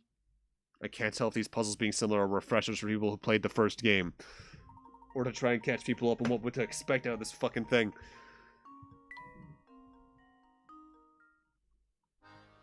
Gosh, you really got an eye for this kind of thing. What exactly do you think Mr. Beluga doesn't like about these plates? You got me there. I guess rich people are just fickle.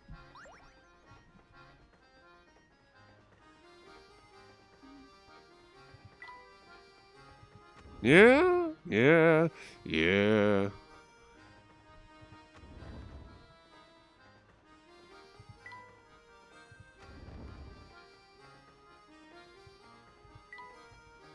So that's your room.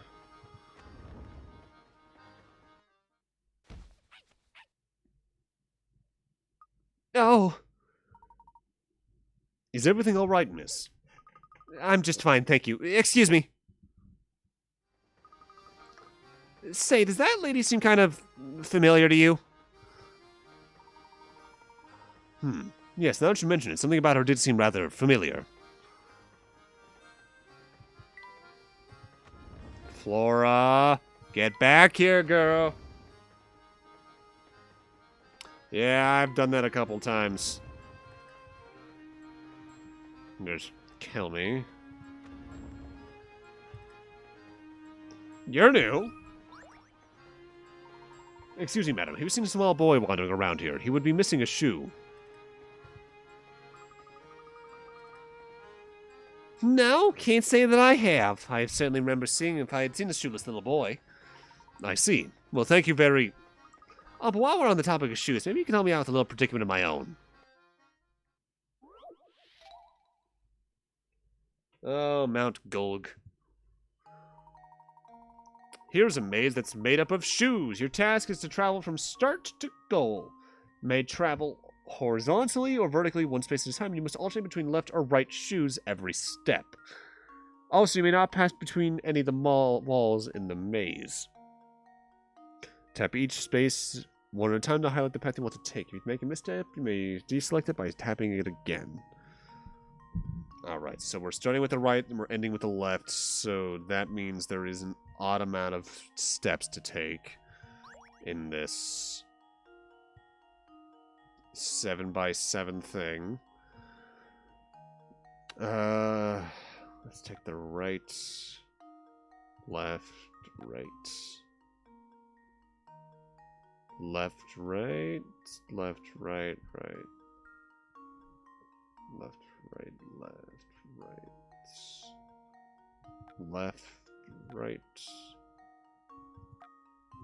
Left, right.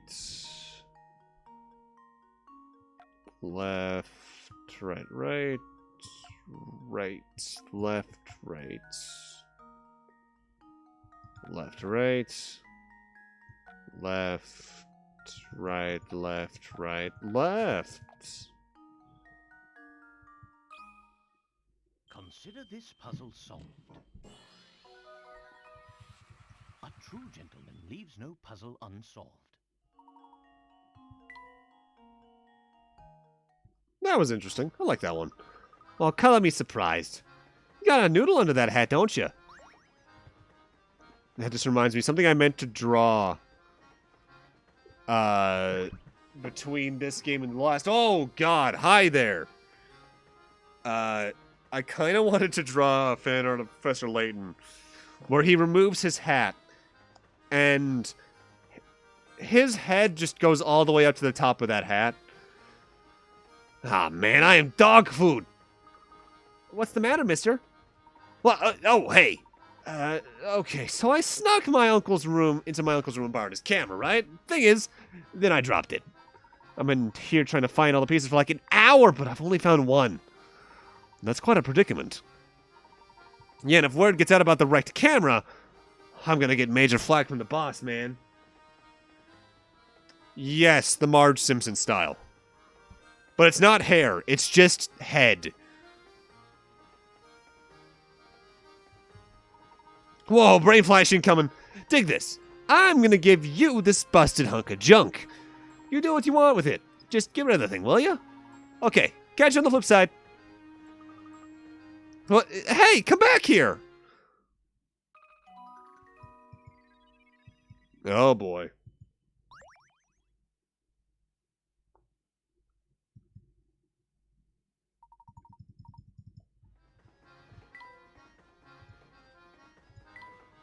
Alright, so is the camera this game's robot dog? Yes, it is. Drag the parts from the bit on top of the touchscreen into the camera and enlarge them. Once in the area, drag the selected part around to place it in the outside the camera's body. Control orientation, blah, blah, blah.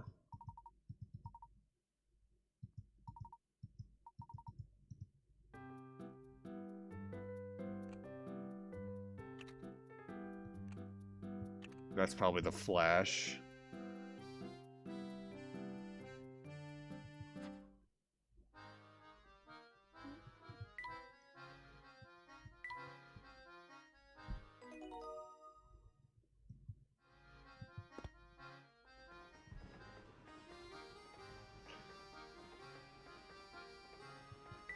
Can I actively go down to, like, car 2? I bet the deluxe rooms make our room look like a freight car. Hold it right there, man. Sammy Thunder says no entrance to that car is for VIPs only, capiche? Now, I know you like to sneak a peek, but the whole car's booked, so that's a no-go. I bet the kind of person who can rent out the whole car must be some kind of super tycoon. Indeed. I wonder what it must be like to have that much room to yourself on a train of this caliber. Well, for now, I suppose just to keep wondering, huh, Professor? Hmm.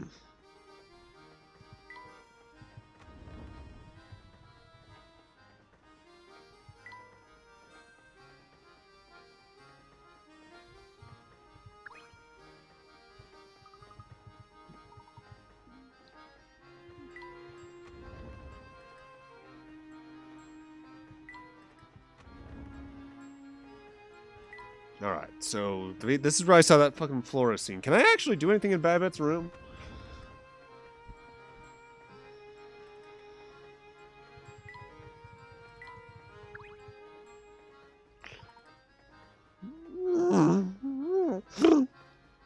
Sweet baby boy. How can she sleep at a time like this? I imagine she tired herself up fretting over her child's disappearance. Come, Luke. The sooner we find the lad, the sooner we can put the poor lady at ease. Oh, take a look at this, Professor. It's food scraps, if I'm not mistaken. Do you suppose Tom wandered into the kitchen to grab something to eat? Well, it's possible. Though, if it's the case, the child certainly is lacking in the manners department. Crumbs on the floor. No manners. Tiny shoe. Tom's the dog we just saw Flora have, isn't he?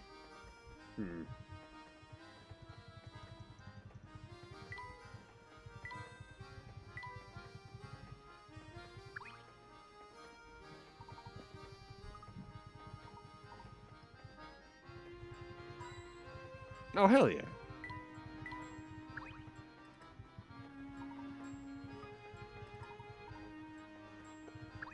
Alright.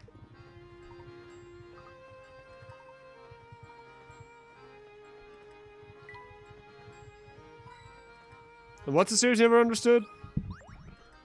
Oh, shit. Wow, that flower vase looks like it cost a chunk of change. It's true, but lovely decorations really do wonders for a room. That's doubly true for flowers. Tell me, Luke, what do you think of flowers like this? Crazy daisies. Oh, Bobobo? Yeah, Bobobo. To call Bobobo insane feels like an insult to insanity by saying that it's on the same level as Bobobo.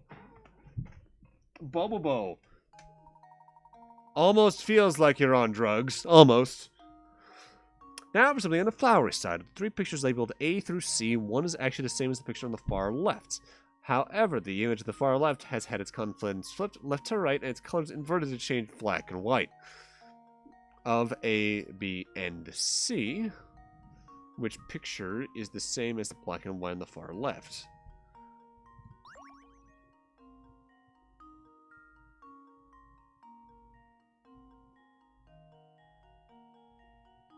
Alright, so I am struggling a little bit here to figure out the difference of these.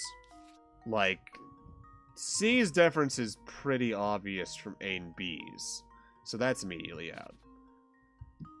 Because when it comes to like the center of the flowers, that's identical, so it's not inverted.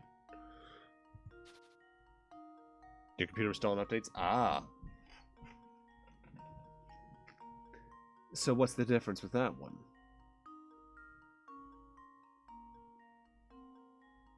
It's either A or B.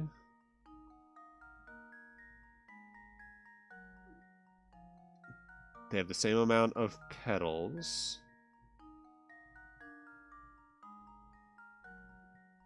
What is the difference between A and B? I see the difference between A and B. That little dot there, which means the inversion's A. Just leave it to me.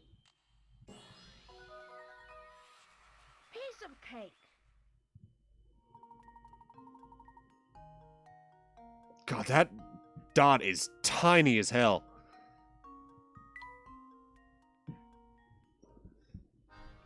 Nice job. Not all puzzles will be such a breeze, but let's keep moving for now.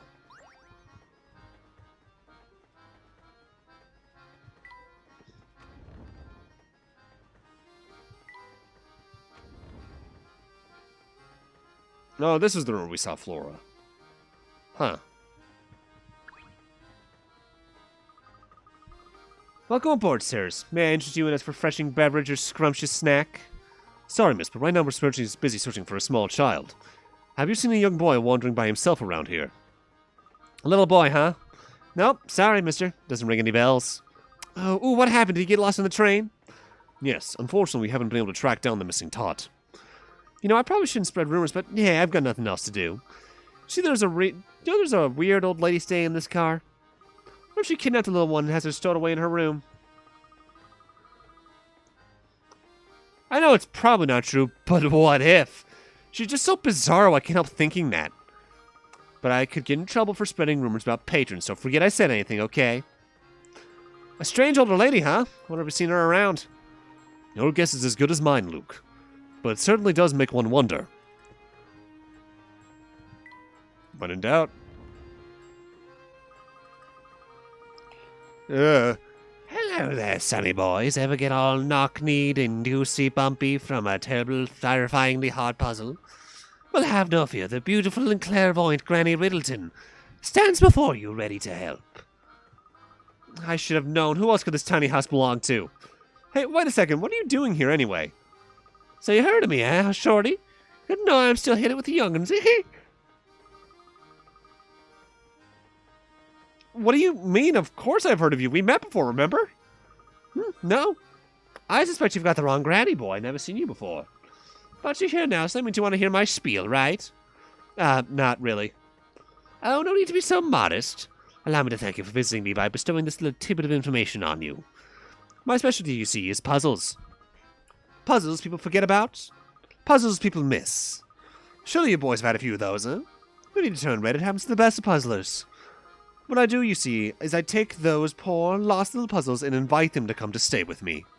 I imagine any puzzles you've left behind will have found their way to my hut as well, if you want to say hello. If my hut is empty, then you clever lads will have to go out there and find some more puzzles. Now, why don't you take a peek inside the hut to see what's there? Oh, thank God it's an actual menu this time around.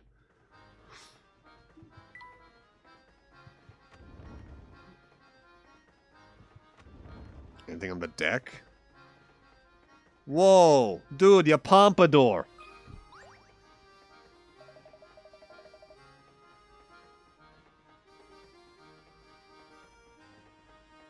What is this DM Kenny just sent me?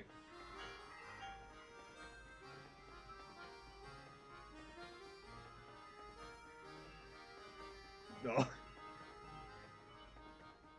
It's a Pokemon cosplayer doing the Gen 4 male trainer uniform, playing Cynthia's intro theme on piano, as another cosplayer enters the room dressed as Cynthia and just starts fucking dancing. And then someone comes in with a guard shot! Please tell me he's just gonna scream.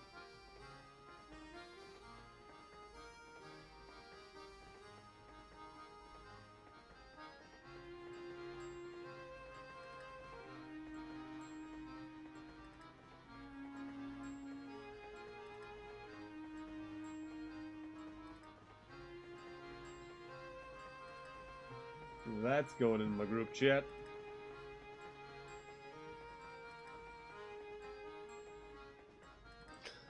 Oh, passenger. Sorry, I didn't mean to get in the way of you using the deck. You're not a passenger, too. Nah, I'm just a mechanic on the train. I'll ride along with her in case something goes funny. Well, as you might figure, she's as smooth as butter. Makes my job pretty easy. In fact, I got so much free time that I started making up puzzles. Wanna take one for a test drive? After years of bad business, the local zoo has finally run out of money to feed its animals, bellies rumbling from days with no food. The animals make a plan to escape the zoo. After prying open the bars and the rusty cages, all animals attempt to find their way through the maze-like walls of the zoo to exit. Tap the picture of each animal you think made it safely out of the zoo, and then tap Submit to Answers. Remember that animal shows its true colors in the wild.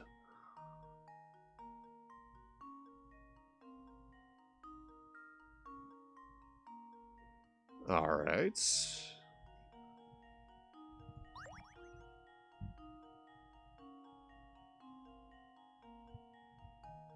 Alright, so Panda Bear.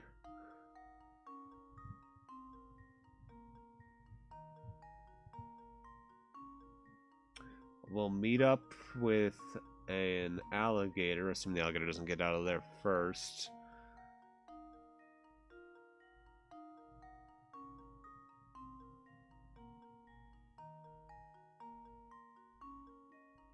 And they won't escape anyway because these two dead ends. So they ain't getting out. What I assume is a tiger isn't getting out, period. I'm a giraffe, and the giraffe is not getting out because it has those dead ends. Wait, I didn't account for this way. Which culminates in these dead ends. So it's the bunny and the lion, I guess, that can get out? Let's see, starting from here. Yeah, they meet up about there. Dead end that way. Dead end that way. Yeah, no, they get out.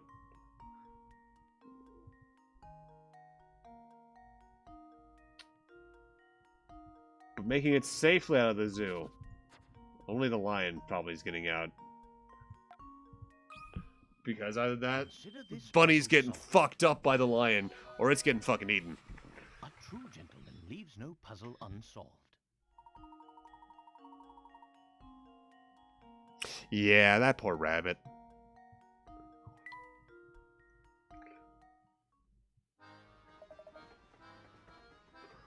Hey, what's the big idea? How'd you inside the pastime puzzle when you sold them that fast? I'm sorry. Jeez.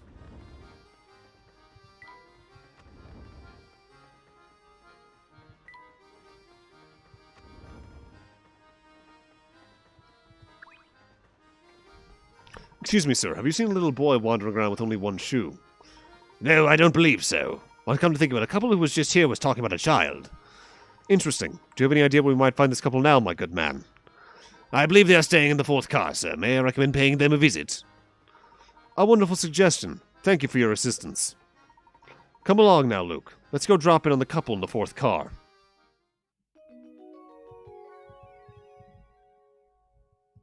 Cool.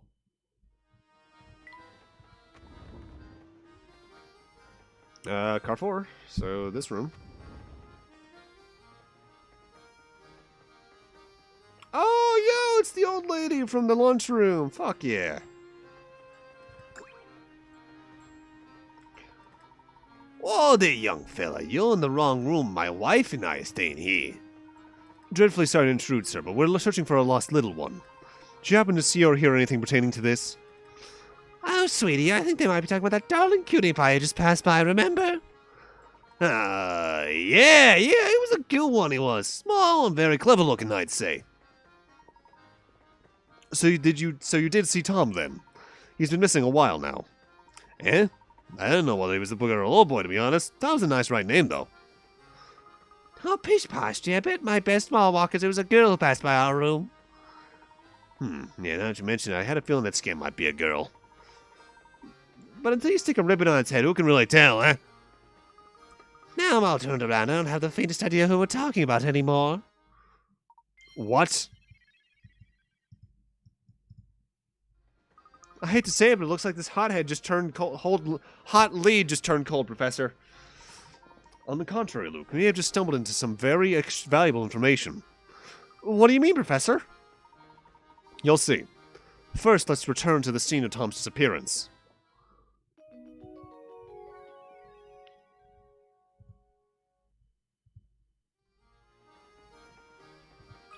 Anything else from you two? I'm sorry I couldn't be of more help to you. It was nice talking with you folks, though. I'll give you a puzzle for the road. 8 people are playing an unusual communication game. In this game, one person has to get a message across to 7 other people. It takes 1 minute to pass along the message, and each time the message is spoken, it's given out to one recipient. Using these rules, what's the shortest amount of time in minutes for the message to pass to all 7 other players? Well, it takes one to go from person 1 to person B.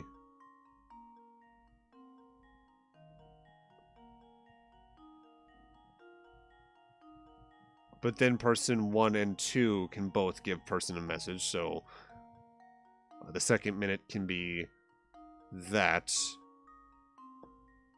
And then the next minute,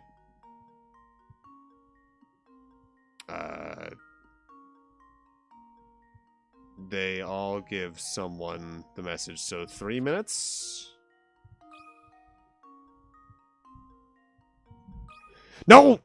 This should do the trick. That was a 3. That was a 3. I suppose that's one possibility eliminated.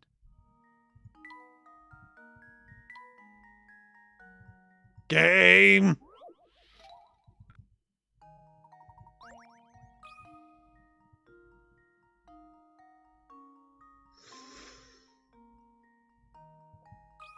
How did that look like a 7? My theory. That was a 3!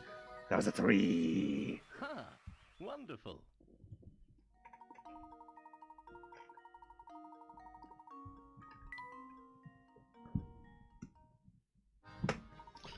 Yes, sir, that's the answer. Pair of sharp decks, the two of you are. I'm downright impressed. Still, don't get your hopes up about finding that little one. He could be anywhere. Goodness, listen to my husband. Sometimes he can be a little negative without realizing it. I, for one, am rooting for you. Best of luck to finding that little one.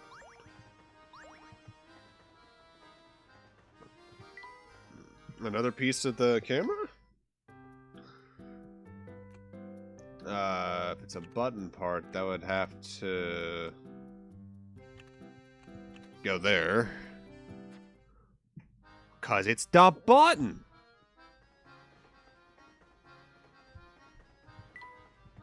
I want to say... Ah, Inspector.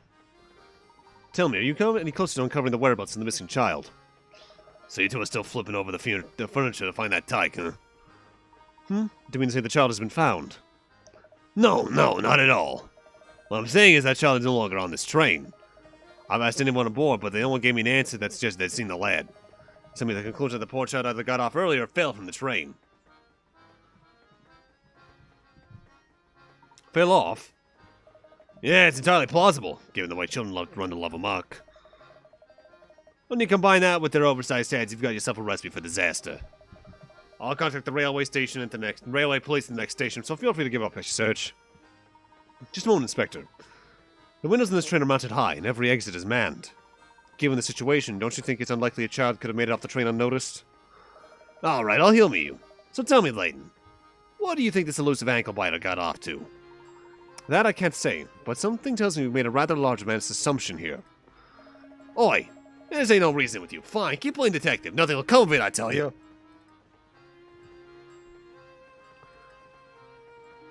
Okay.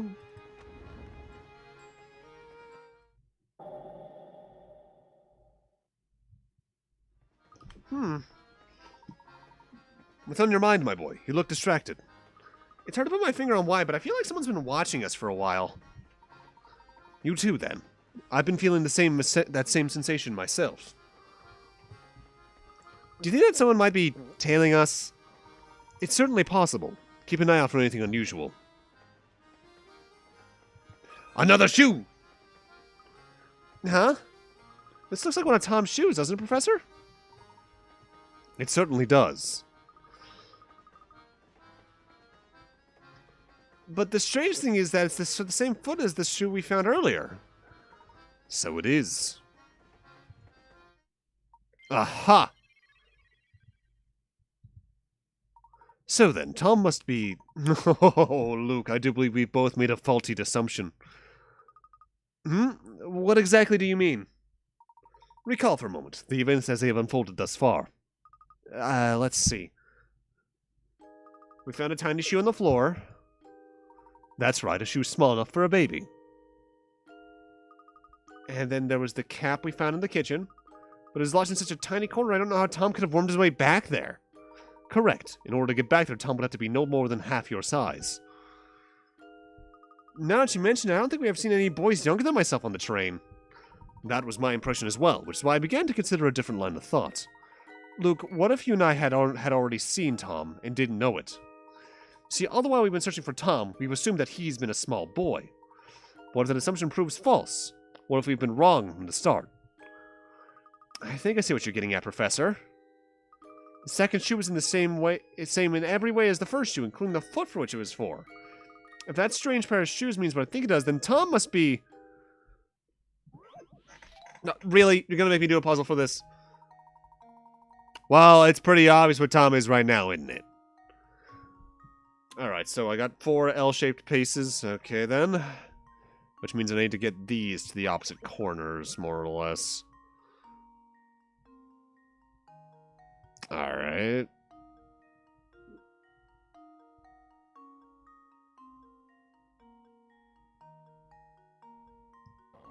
Oh. Oh. I misread this puzzle immediately because I thought it was a thing of... Oh no. This became a lot more complicated very suddenly.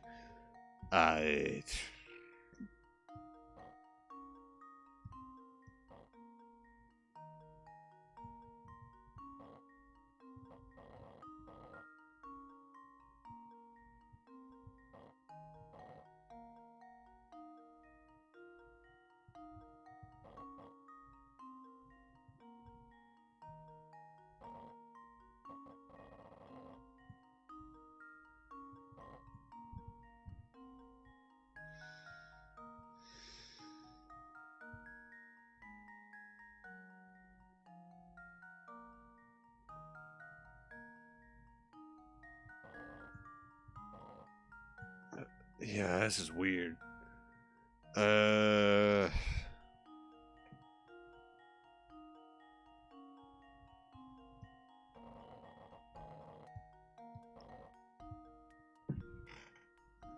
Well, we're most of the way there, it looks like. I just wonder if I have to actively make it so that they're all in the center. I really hope I don't.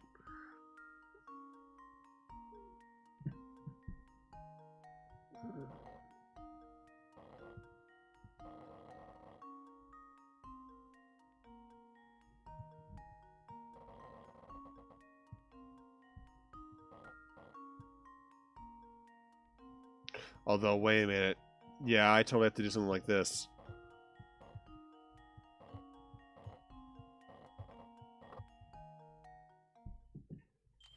Let's see if Oh, so the placement of the paw prints didn't matter. Okay, then. piece of cake.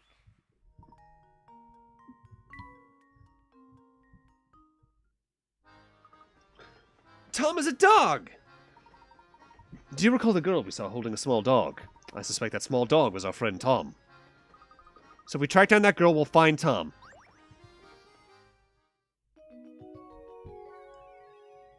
Yeah!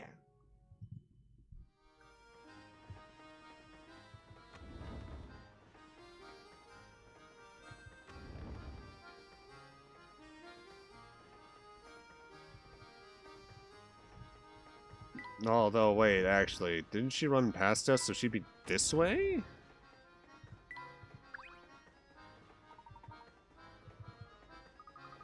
What if we took just a really quick... Oh, wait, no, this dialogue is different. No can do, little guy. You need a ticket to do that. Tell you what, your pal Sammy Thunder has a puzzle to take your mind off that door. Check it. Maybe they are elsewhere. I mean, I'll take this puzzle. An unknown number of people are riding the train. At the first station, the train pulls into 1/6 of the people get on board to get off. At 1/6 of the people on board get off. The next station, 1/5 of the remaining passengers get off. This pattern continues, so at the next station, 1/4 get off, 1/3, then 1/2. All passengers remaining on the train exit as well, the final station. So no one got on the train at the ride. What's the fewest number of people that could have been riding the train to get off? Why does it set out? That's a trick question. Sort of. If the number reduces at that quick of a ratio, the fewest amount of people is the highest denominator. In that case, so it would be 6.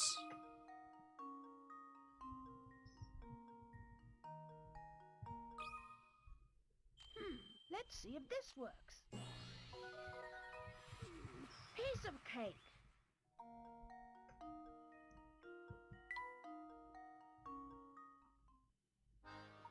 And that's how one goes. Well, the show's over now. Move it, will you? The folks in there find other passengers hanging around outside the door. I'm gonna get an earful.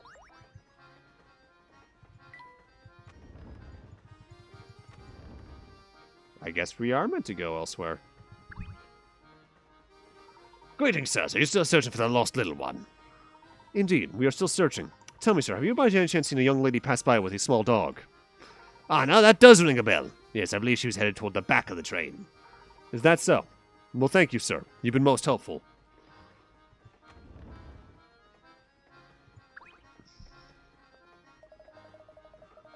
Well, if this isn't the famous Mr. Layton dashing about like he knows something I don't. I was about to head up to Babette and inform her that her child is no longer aboard the train. Inspector, we are mere moments away from discovering Tom's location. Might I ask you just give us a bit longer to finish our search? Still don't want to face the truth, eh, Layton? Fine, since you're so intent on it, and seeing how Babette's napping right now, I'll wait a little longer. But mind you, the moment she wakes up, I'm taking my findings to head. Got it? You want to prove yourself right, bring the boy back before that. Understood. I plan to do just that, Inspector. We better find the girl with the dog as quickly as we can. Hi there. Hey, look here. You guys have solved at least 12 puzzles. I applaud you. Heartily. I can't see how I could dislike a couple of can-do go-getters like yourselves. Let's be pals, huh? So does that mean you would blockade me, or is it a thing where if I have some amounts of puzzles, you'll give me other puzzles? Nope, that's not the answer. Whew, this one's gonna weigh heavy on my mind, I tell you. Now, what's with you two? What can I do you for? We're looking for a young lady with a small dog. Have you seen anyone fitting that description? Yeah, I remember seeing someone like that pass by. It was headed back toward the back of the train, I think.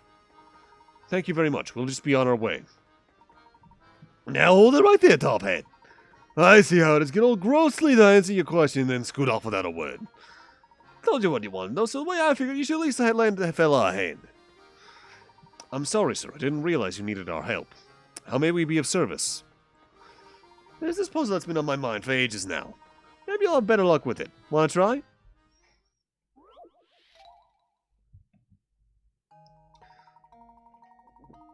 A man is sitting next to you on the train. Shows you his picture is drawn. Let's say this picture is a total area of 10.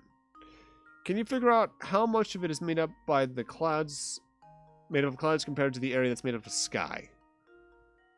Don't think you need to guess the answer. There's a definite method you can use to work this out. How much is the area of the clouds versus the sky?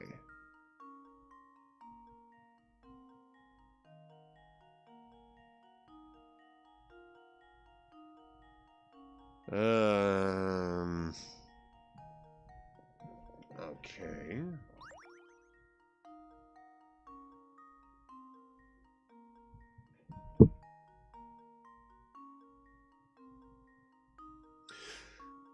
There is a definite method, because this is identical to this, which means the clouds can interlock, I guess?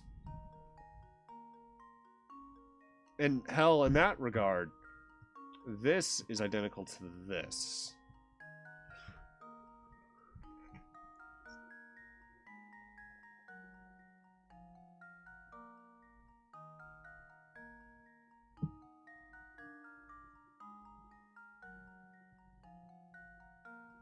In fact, if I just combine those two sections, like take the blue from the sky where there's sky in the circles and replace it with the white from the clouds, that makes like, I'm assuming that's an area of 10.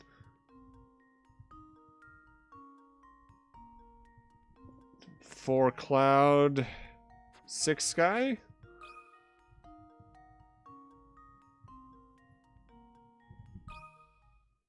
This should do the trick. Ha! Wonderful.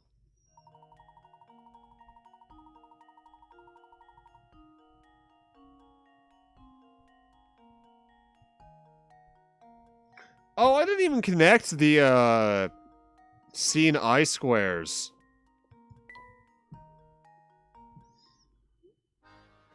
Ah, so that's how you do it. You got quite a head on your shoulders, don't you? Now, is that girl you were probably asking about? She's probably on the observation desk behind me. Another camera piece. Alright.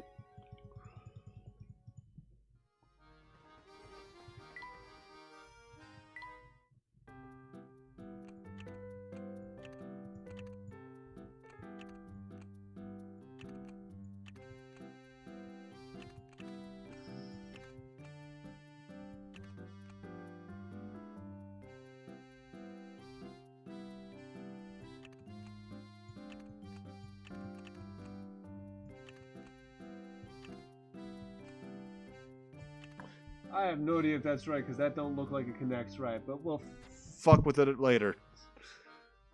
I'm glad they actually made it a puzzle this time around instead of just place this in where it'll automatically get placed.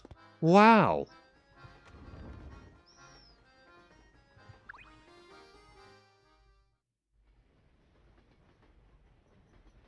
Excuse me. Donkey!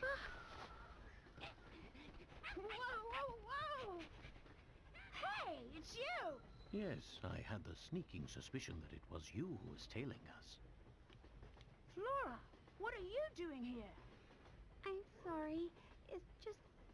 Well, you see, I just didn't want to be all alone again. We need our proper RPG party. What lies ahead could be dangerous. Huh? That's why you'll have to be extra careful. All right? Yep.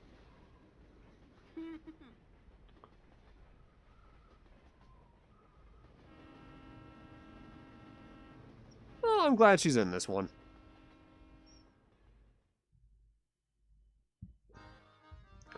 Oh, he's the dog we saw earlier. Quick, grab him. Ah! Well, I'll be. Tom wasn't a boy after all. Oh, right you are, Luke. Let's get him back to his owner. Oh, I suppose I'll just be going now. Don't be ridiculous. Come along now.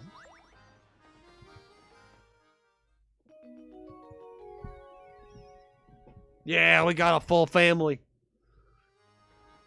See, I'm torn because on one hand, I love... Oh my god, they made a sprite for the dog. I love the idea of Layton is just a dad TM.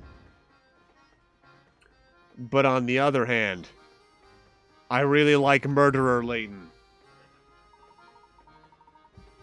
Oh, thank heavens you're alright, my sweet little Tommy boy. I've missed you so. This is Tom. We were under the impression we were searching for a boy, not a mutt with a fancy haircut. And I was under the impression your face didn't have a random missing pixel line. How dare you compare my darling Tommykins to some common street mongrel?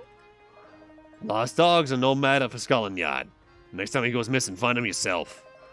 Blimey, some folks haven't announced a since. Come on, Barton, we got real cases to solve. We're not doing the father of 20 kids again. Well, good news. I doubt we're gonna ever get more than these two. Here you go, Professor. Don't you walk away from me. I'm not done talking about your atrocious manners. Well, enough of that. Welcome back, sweetie. What did my little Tommykins run off to today?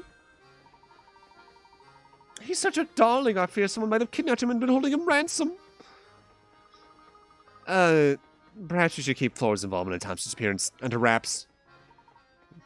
Good idea, my boy. I do believe a reward is in order. Here, I know it's quite generous, but I insist.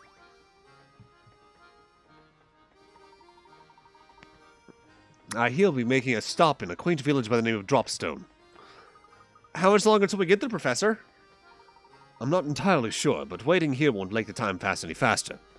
Let's rest while we wait.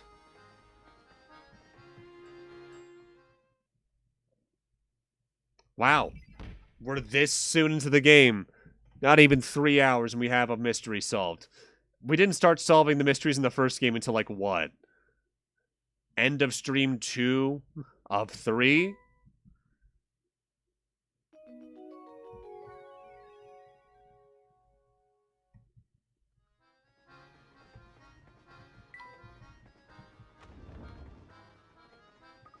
Say, Flora, where you been hiding all this time? Well, until I found the little dog, I'd just been relaxing in my room. Really, you've got your own room? Sure I do. It's the middle one in the third car. Wow, you do know it's the room right next to ours, don't you? You were just a wall away from us, and I never so much as suspected you were there. It would seem that my powers of observation are a bit rusty. Ah! My word! Why is the train stopped? What's going on? Samuel, you dolt! What did you do this time? Hey, boss man, chill out. There's a down train like just sitting on the track. So move that thing out of the way. We're not going anywhere, man. Then get your rear and gear and move it now. I won't have your laziness tarnishing the voluntary brand. I'm just the MC. Shouldn't we get someone a little more, gear-headed to handle this? Besides, train cars are heavy, man. How am I supposed to move it? I will not hear excuses, especially when I lay about conductor who barely earns his keep. I don't know how you do it. Just get it done. Okay, I'll give it a shot. Just turn it down and on go. Uncle. I might be your uncle, but I'm also the president of this railway, and I demand you address me as such. All right, sure, whatever you say, Mr. President. I wonder, are there hint coins out here?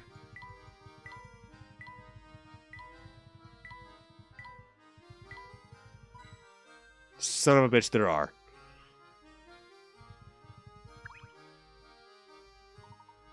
Bah! I'm too nice to that indolent, scruffy nephew of mine. All the louse does is complain. Alright.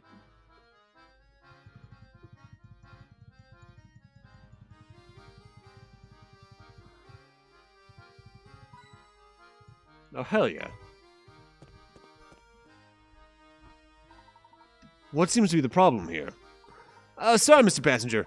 See, this gigantic freight train's parked in the track and it's blocking our way. Clearing the track's gonna take some time, so just, sit back with something fizzy and wait. I see.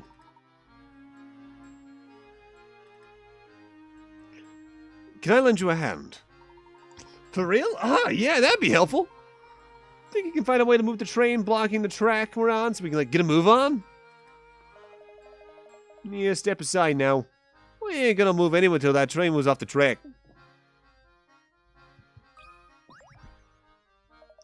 Don't look at this car out of the way. The Military Express isn't going anywhere.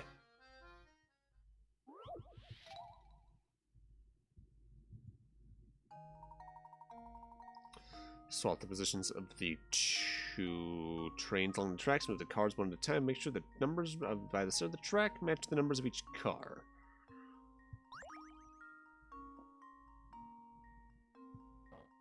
Alright, so it's like that, huh?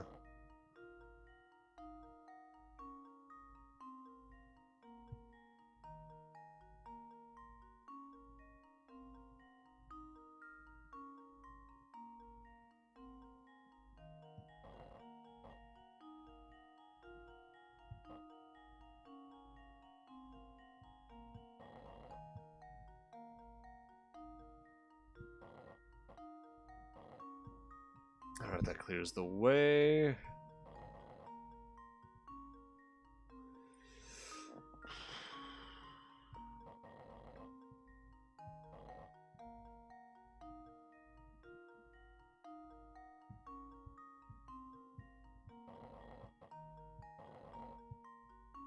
Alright, yeah, there we go.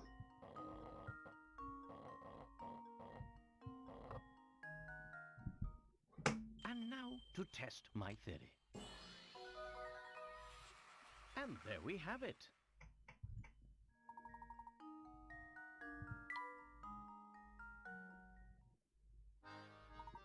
Hopefully we should be able to continue our journey now.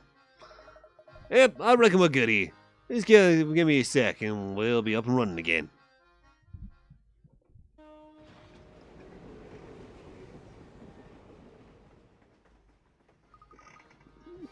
We're finally moving again. It shouldn't be too much longer before we arrive in Dropstone. I wonder if we'll find any useful information there. I hope so.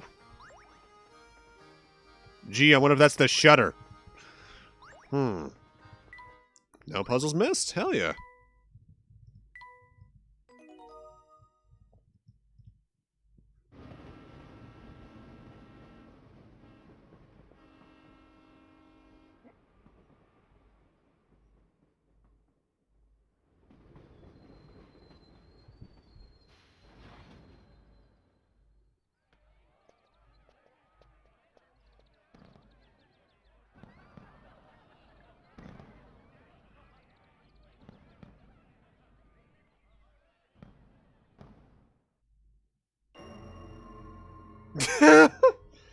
The mood whiplash there.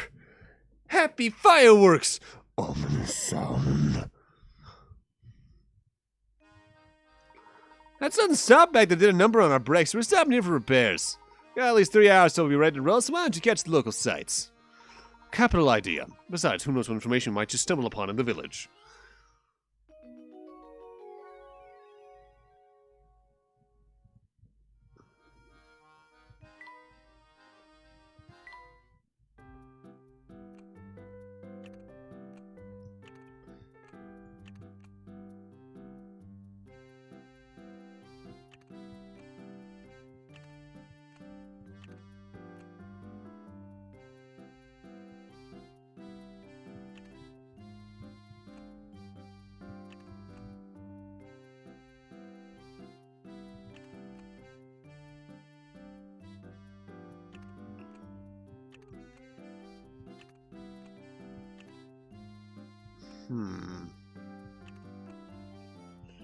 Or...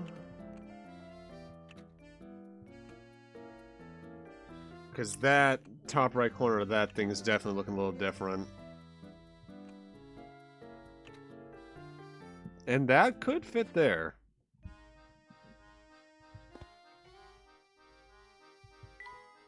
Oh, wait. Hint coin. Zzz. I mean, it is a camera. Yes, very true. Welcome back, Kaito. No, one there. And, okay, Jesus. Coins scattered all across the ground. Actually, wait. Before I go. I tell you, man, this sleepy little fountain place is like the chillest place on earth. The boss is wandering around the village, and that is so... And so is that inspector dude. The village is celebrating its 50th anniversary right now, so I bet there's tons of stuff to do. If I weren't stuck working, I'd definitely go check it out myself. So the village was founded only 50 years ago. That's quite young for a settlement in these parts. And it's so peaceful here, I really can't believe I'll find any clues about the Elysian Box. Oh, but I wouldn't be so sure of that, Luke. Remember, one of the first rules of puzzle solving is that the answer is often in the unlikeliest of places. Of course, you're right. I'll be sure to keep my eyes peeled for clues, Professor. Alright, let's go. That's very true, Prof. Look at this poster of a train, Professor. Yes, it's quite lovely, Luke. Oh, but there's something quite odd about this picture. Huh? What do you mean about that, Professor?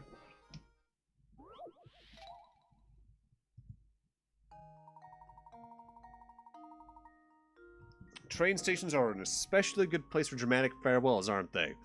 Below is a picture of a man and woman bidding each other a tearful goodbye. Somewhere within this picture is a single, unrealistic detail. Find and circle that unusual area.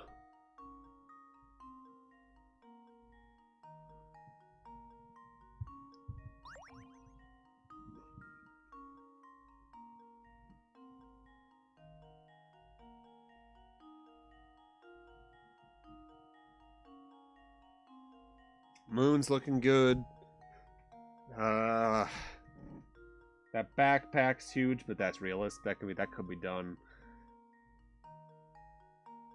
Oh, wait, maybe... the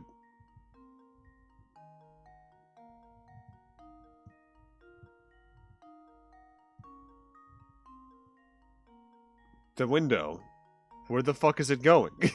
Unless that thing... Kaleidoscope? No, not kaleidoscopes. Unless the window goes like from being straight accordioning, maybe is the term I'm looking for, or goes from being like this to being like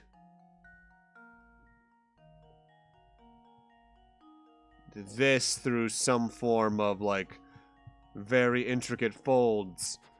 That ain't working. Here goes. Piece of cake.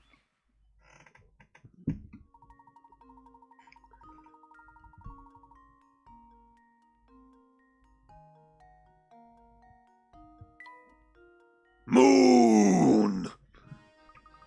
Oh, right there. That was the odd section. Another camera piece already? Jesus.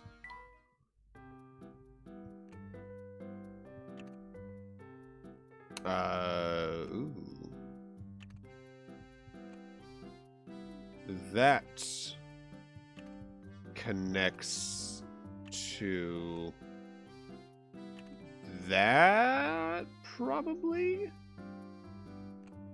But then, where does that leave this? Oh, wait a minute. That looks right. That looks very right. That doesn't feel right to me, though. But maybe...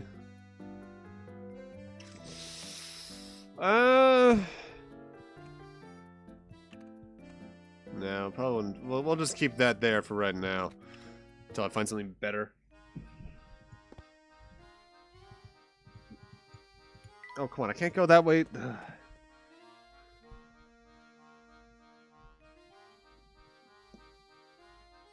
Alright, hint coins first. Where would they be in here? Chimney! Yeah! From there... Oh! That's Granny Railton's shack right now. Because it's on the... Okay, that's cute. Oh, hello. Fancy seeing you, ladies. Me? They booted me off the train until they fix it. After a few puzzles to pass the time, just take a peek inside my shack of wonders. I'll be here until I get back on the train, so just come by if you get a hankering for a puzzle.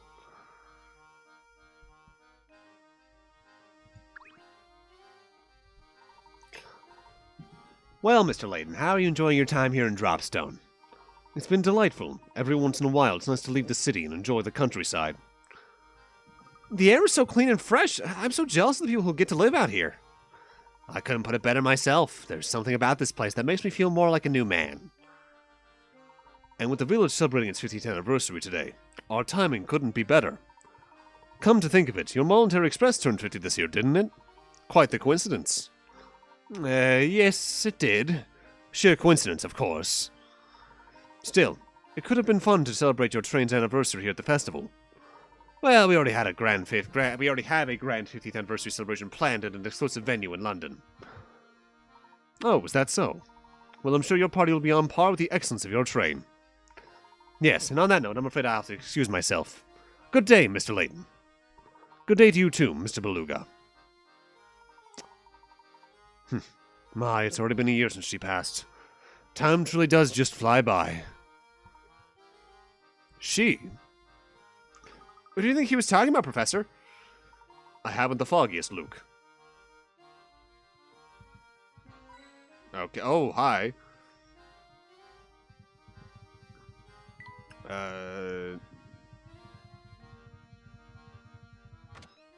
Nope. Hitboxing that's a little bigger than I would like. There we go. That's 3. Unless there's a 4th one somewhere hidden here. The fuck.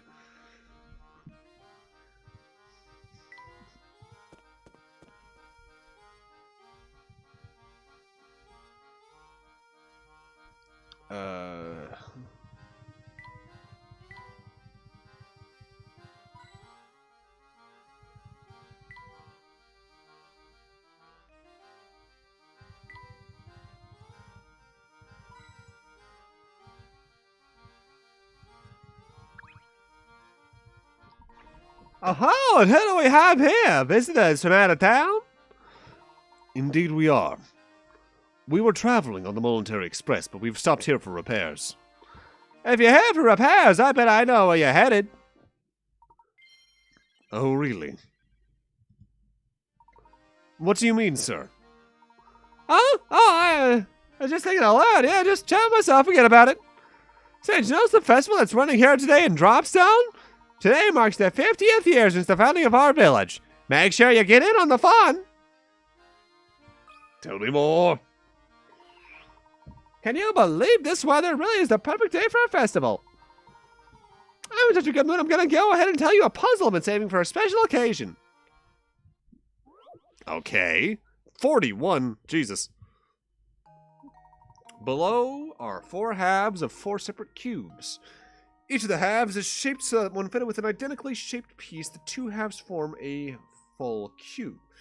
However, one piece fails to meet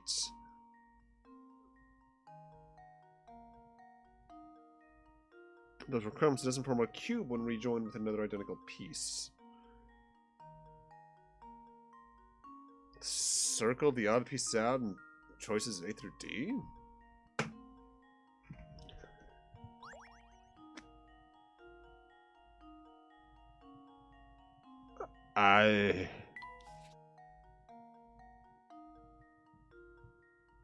Well, let's see, that's like... That would make a cube with the identical one. B speaks for itself. D, say 2, 3, 1, 2.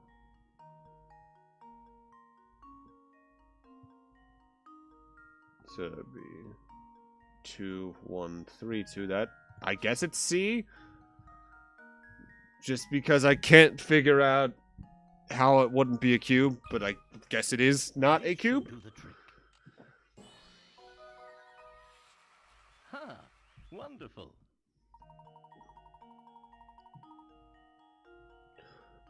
It would have empty space. Okay.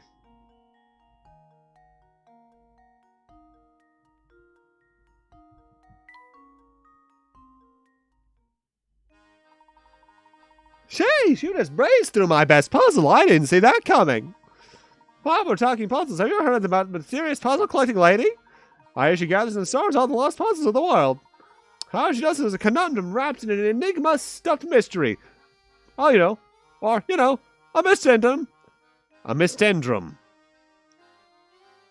Okay. Mystendrum sounds like it'd be the name of a game that came out today on Steam. Weird.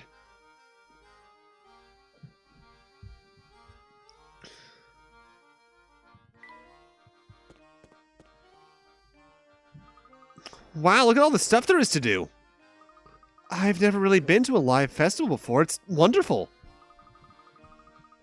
Oh, that's right, Flora. I forgot you'd grown up in one. I've forgotten how you grew up in that one little village.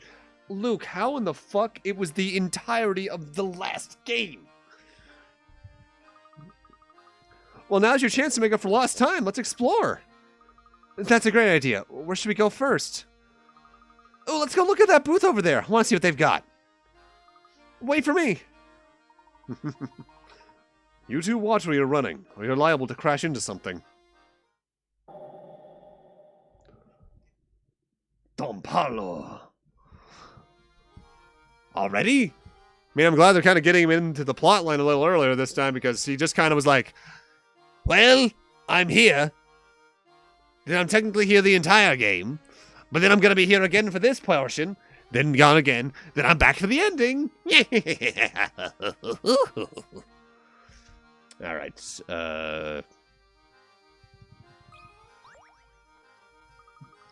What are all these arrows for? Oh, it's a carnival game.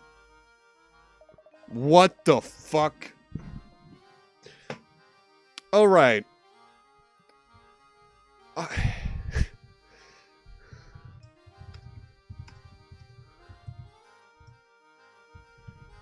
I'm reminded of someone. So this is probably the randomest memory my brain has given me in a while.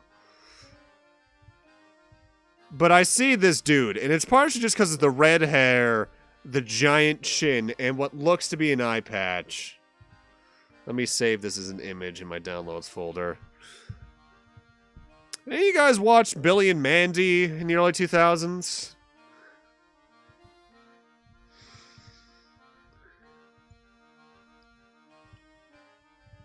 Am I the one that sees it? Angus and Haas Delgado. I can at least see how my brain made the comparison immediately. Shit, what did Haas Delgado sound like? Hey there, Squirts. Try your hand at this fine game of skill. I'll tell you what, since business is so slow, the first try is on me. Gosh, really, mister? Well, I can't say no to a deal like that. Come on, Flora, we can try it together. The winning arrow. A bag of candy daggles from one of 3 arrows attached to the wall, assuming that all 3 arrows are perfectly straight, which arrow A through C is connected to the candy.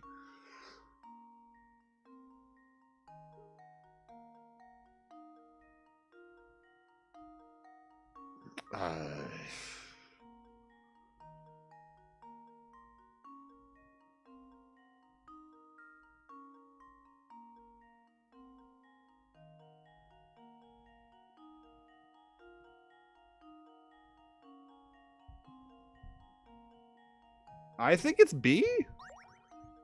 Like,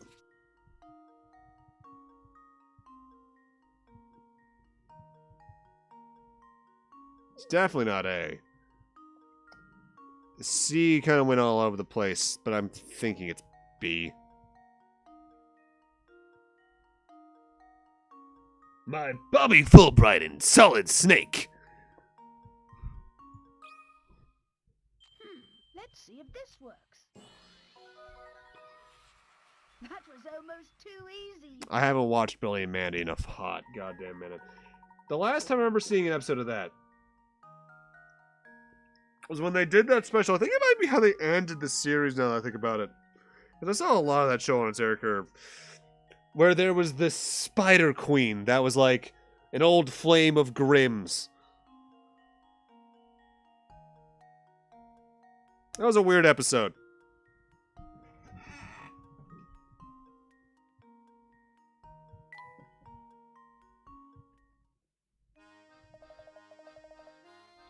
Nicely done, Shorty.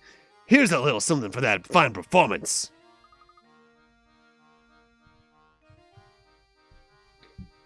Yeah, Snake Plissken.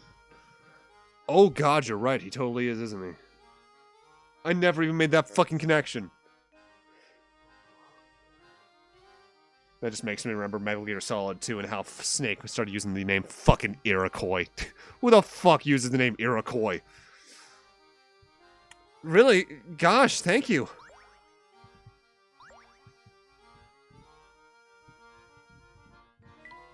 Alright, I'll do another camera piece. Okay. Spring. I feel... Oh, where would a spring go in a camera?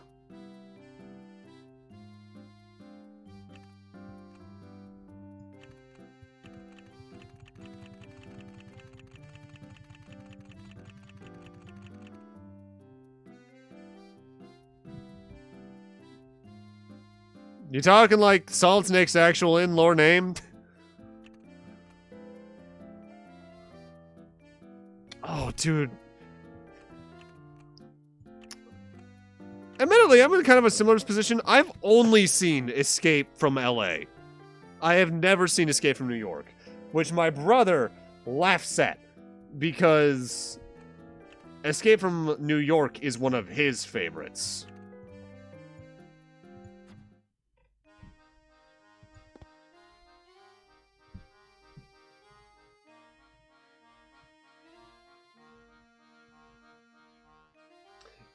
James has sent me a picture of the Spider Queen. Yes, that's the episode in question. Ow, my fucking hand. Alright. Oh, hi.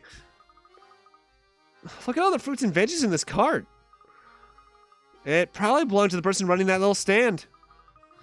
But it looks like one of the wheels is dented. That must make it difficult to move much. Yeah, I bet it's a real pain. Oh, but you know, that reminds me of a puzzle about a busted wheel.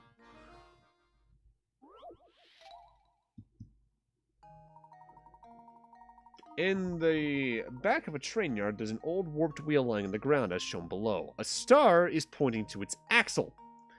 While no longer functional, the wheel is interesting because when rolled on a flat surface, its axle traces a funny pattern.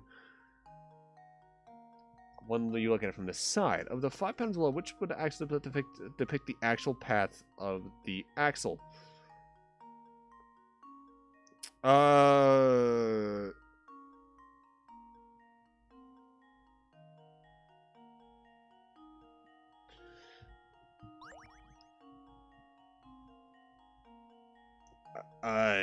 Shit. Well, I did this shit all the time as a kid. Those weird little... I can't remember the name of the toy type. But it's the ones where it's like the interlocking gears that you put a pencil into and you draw patterns with it. And it's like, it moves together very smoothly. I know it's based off the same principle as the Brachistochrone, which I only know that word because of an Adam Savage video that fucking Michael Vsauce was on like 2 years ago or 3 years ago, some shit like that. I think it was longer ago than that even. From my knowledge of those toys when I was a kid, I want to say C? Or wait. No, wait a minute. No, I'm wrong. It's not C. Because if this thing was going around, assuming it's going that way, it'd get bounced up slightly. It's A. It's A. It's A. Let's see if this works. Because it would be low, move up slightly while it's moving back up. Okay, yeah, it's A. It's 100% A.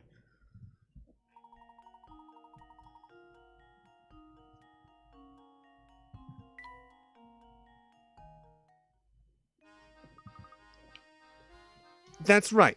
Look, you figured that one out fast.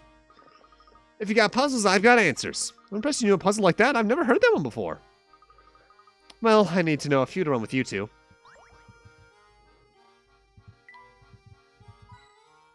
Okay, finally, I found a hint coin. That's what I was looking for that entire damn time.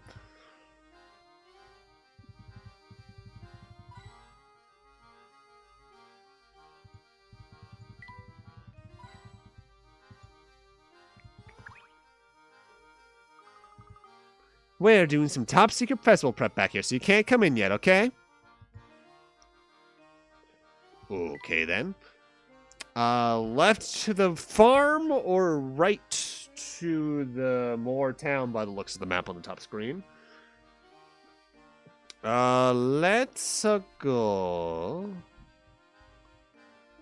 left. Yeah, left. You know what? Yeah, because that's one area where this looks like it goes onto a second screen.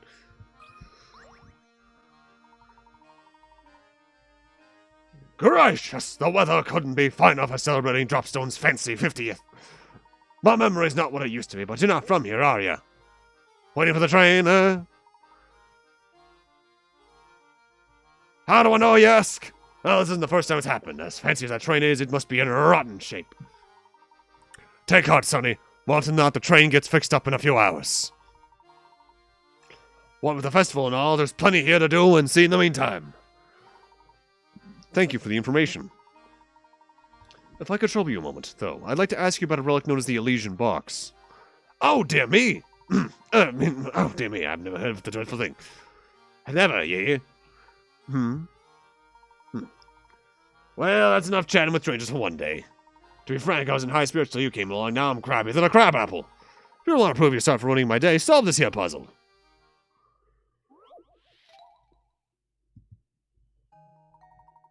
A pro golfer has the amazing ability to consistently putt distances of 3, 5, 7, and 11 feet. Strangely, though, those are the only distances he can putt.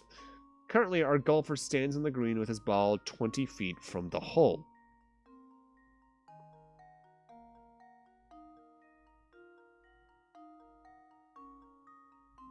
What's the fewest number of strokes you can use to get the ball into the hole? Assuming that the ball is hit farther than the distance remaining to the hole, it'll roll over to the other side of the cup without going into the cup.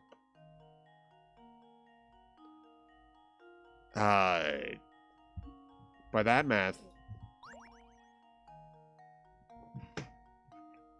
barring doing 4 5s, there's no even way.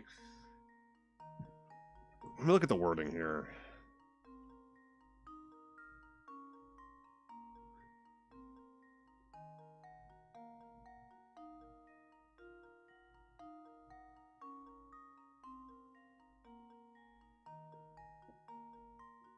I think I can't tell if I'm overthinking it because I'm used to the trick questions now.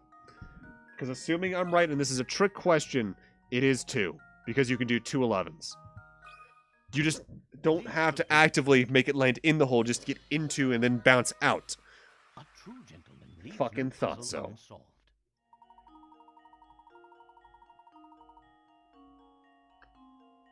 Or that. I didn't consider the third dimension. I was looking at the wording like, hey, I'll It didn't stay in, but it went in and popped back out, so that counts, right?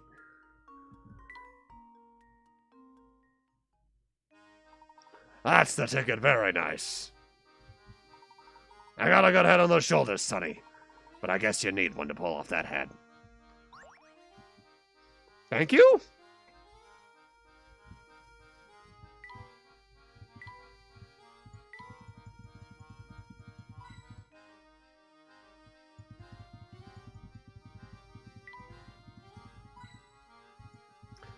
All right. Anything else? Just 2 hint coins here. Correct answer, wrong method. Yep. I do like that happens, though.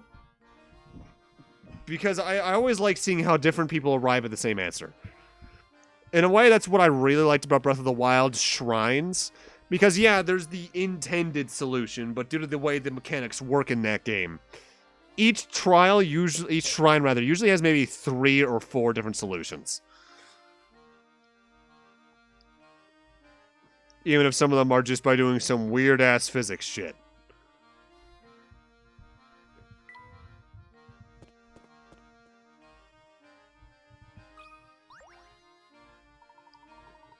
Hey there, fellow. I'm in a real bind here. Help an old girl out, will ya? What seems to be the problem, madam? My sweet little bird fell down a hole in the ground here. I want to help the poor thing, but I just can't reach her. Do you have any ideas? I believe there's something we can try.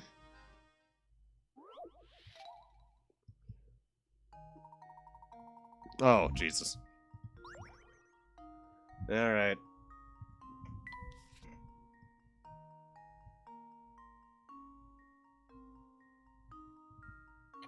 A either leads to the snake. No, just to the snake. Wait.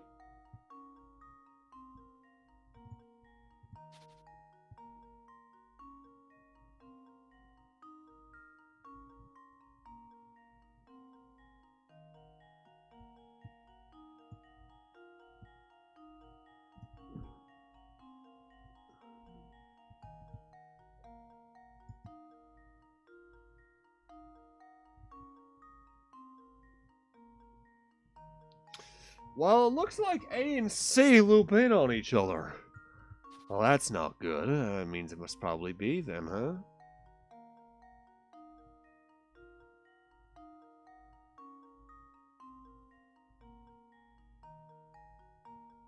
Oh yeah, it's B.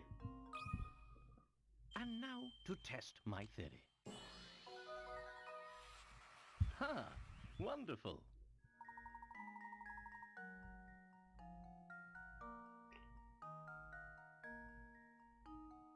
Oh, so A and C don't look back into each other. I was just reading. I was putting information where there was none. Okay.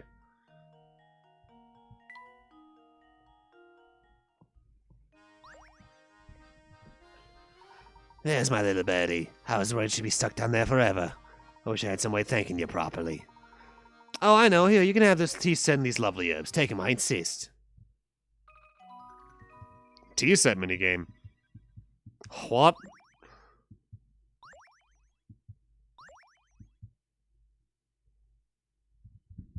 To access the tea set, chunks the tea set lets you mix and brew a variety of herbal teas. Add doses of an herb to increase that herb's effect in the tea. Okay. Explain. Combine the ingredients you've gathered to make a variety of delectable teas. Tea ingredients currently in your possession can be found in the box or on the touchscreen. Type an ingredient to learn the name of properties and give you tea. When you're ready to make the tea, type the ingredients you want to use and dry the tea. Put on it. Place 3 ingredients in the tea before you start brewing. You can use more than one of the same herb in your concoctions. Once you put your 3rd ingredient in the teapot, the lid will next to it will start to wiggle. Place the lid on top of your teapot to start brewing your tea. If your creation turns out tasty, the recipe will be added to your list. You can check the list anytime you're checking the tea. While viewing your list, type a teacup to see that tea's name and characteristics. Once you find a tea you like, tap serve to give Luke and Layton a taste of what you've made. There are 12 recipes in all. Discover them all to unlock a neat bonus. So, like...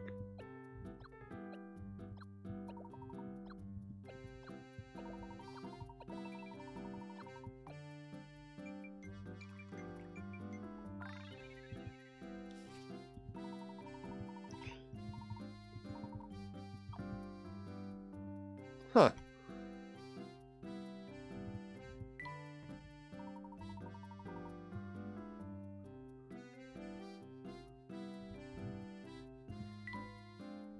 Alright, so there's like little mini side quests with this.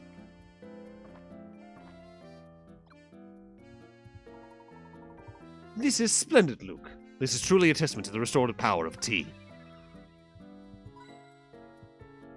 There's hint coins in this shit? Ah, no.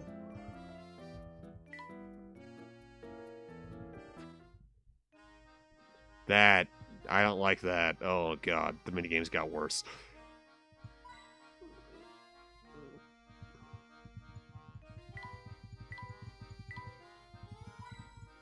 Okay.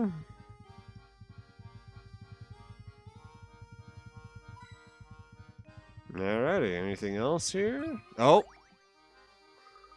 Look at this crazy looking tree, Professor. It's all warped. With a structure like that, it must be quite old. I wonder how long it's been here. Oh, Luke, a little conversation reminded me of a puzzle I know. Care to hear it? Sure!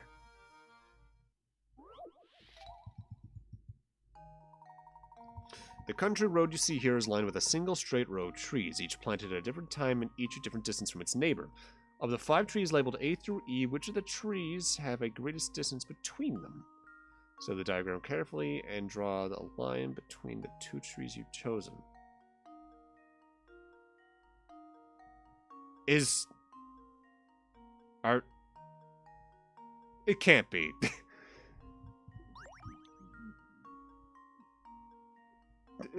They can't be. Please tell me they're being funny. Let's see if this works. That was almost too easy. I love these developers because, like, half the puzzles are them just actively fucking with you.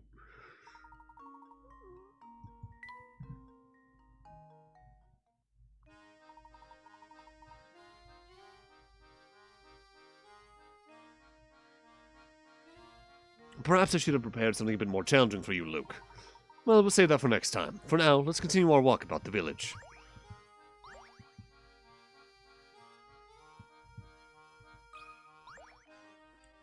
Oh, hello there, you two. You sure have excellent timing. See, I'm trying to wrap these flowers I grew to give to a friend. I've got a green thumb when it comes to plants, but I'm all thumbs when it comes to wrapping. Help an old gal out, won't you? Don't remind me about the word wrapping. I have to do that shit tomorrow. In order to wrap the flower just like the leftmost drawing, how should you begin your wrapping?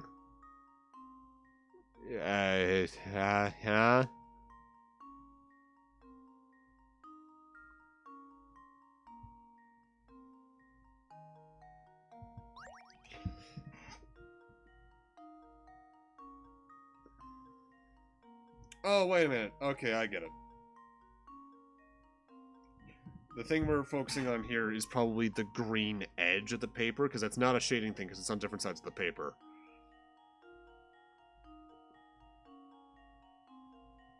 So given where that is, it's not being obscured by the wrap, so I think it would be C. And now to test my theory. Ha! Wonderful.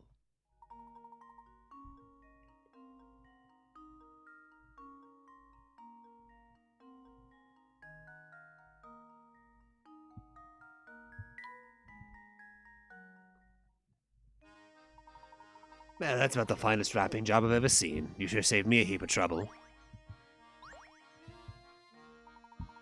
Let me return the favor with a few helpful tidbits about that tea set I gave you. I'm sure you know the basics of brewing, yes? Putting 1 scoop of each 3 ingredients I gave you gives you the Lovely Bell Classic. However, there's a lot of room for experimenting. For example, try brewing 2 parts briskberry with 1 part something else. Get it right and you'll make a crisp, sweet tea that is just wonderful. And if you happen to pick up more ingredients, try creating some infusions of your own. There's a whole world of complex flavors waiting to be discovered. You just need to find them.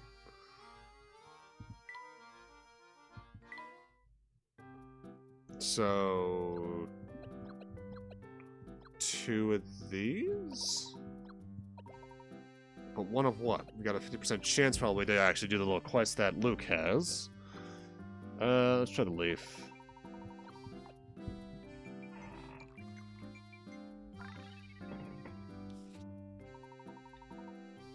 Oasis berry. Well, it's a bit too sweet for me, but I understand why so many children enjoy it. I think I could drink a whole pint of this stuff myself. Just watch me. You've got quite the sweet tooth, Luke. Just try not to drink it too fast.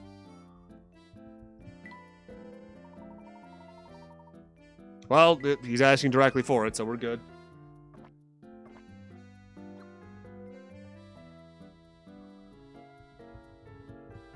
Oh, this tea sure hits the spot. It's sweet and it's got me ready to start walking again.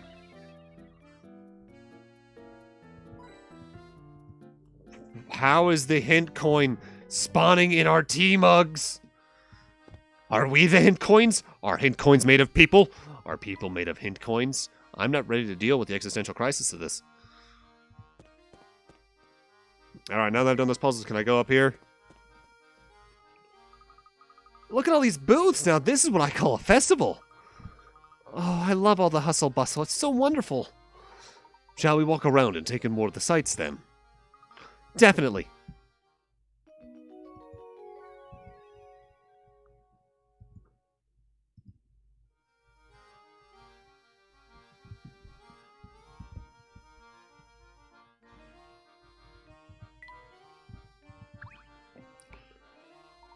No, boo-hoo-hoo. Parting with one so dear to your heart is even more painful than the tightest wig. When she was a child, I used to read to her until she fell asleep. She looked just like an angel. Oh, nothing hurts so much as separation's knife. Gee, I don't know about that. I guess I've never really given it much thought. Oh, fret not. I wasn't expecting one as young as yourself to fully understand a pain such as mine. Don't mind me. I'll just excuse myself now. I think I see a lucky emblem nearby. Why did I kind of nail that, Goofy? That sounded too accurate even from my fucking hollowed out skull. What the fuck? Huh? Where did I... How? You better get fucking run.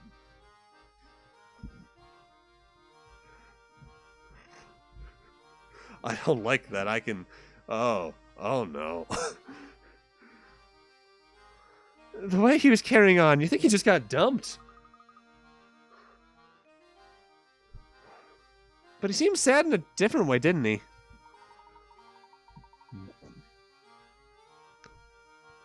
Best not to pry too deeply into the private affairs of others, Luke. It's not becoming of a gentleman. Your dad doesn't have sex, Maxley. Wait for yucks. You're right, Professor.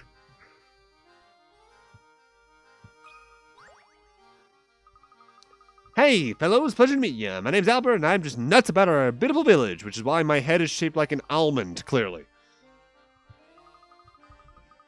Hi, here you've been running around Dropstone asking questions, but you haven't talked to me yet. You solved this puzzle, the king of Dropstone Trivia. Yours truly will answer a question for you. Boys Club. Below is a wheel of male and female portraits. Select a portrait and counting from that portrait as 1. Move 6 portraits either clockwise or counterclockwise. Then cross out the last of these 6 portraits. Repeat this pattern starting from the next available portrait and moving the same direction. If you start the right portrait, you can remove all the women in the wheel, remaining only the 6 portraits of men behind. Circle this portrait. Remember, you can move clockwise or counterclockwise.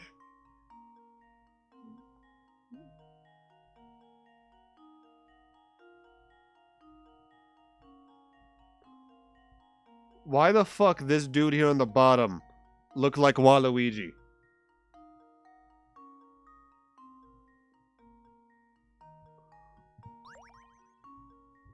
Okay.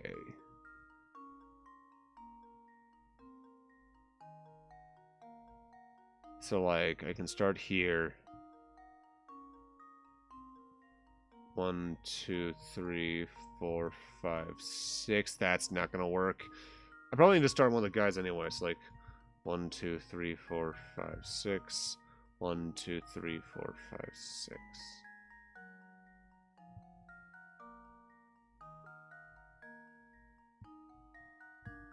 1, 2, 3, 4, 5, 6. That would cross her out. 1, 2, 3, 4, 5, 6. That would cross her out. 1, 2, 3, 4, 5, 6. But then that 6 would probably be like right here. Or 1, 2, 3, 4, 5, 6.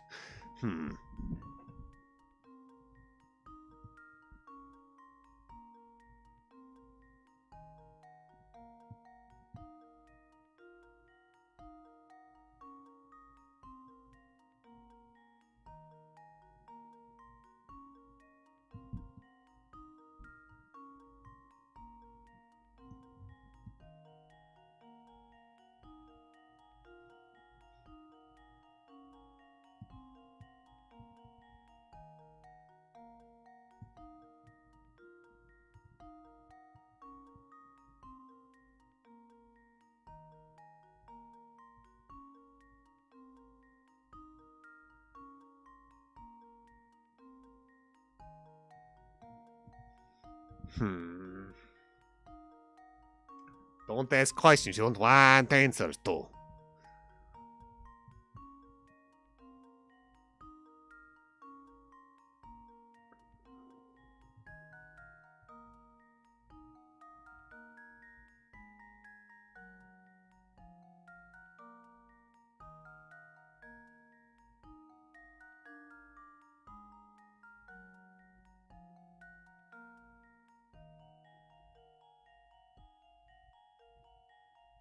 I am so confused about this puzzle. Fuck it, hint coin time. So I should be choosing a man first. Move counterclockwise.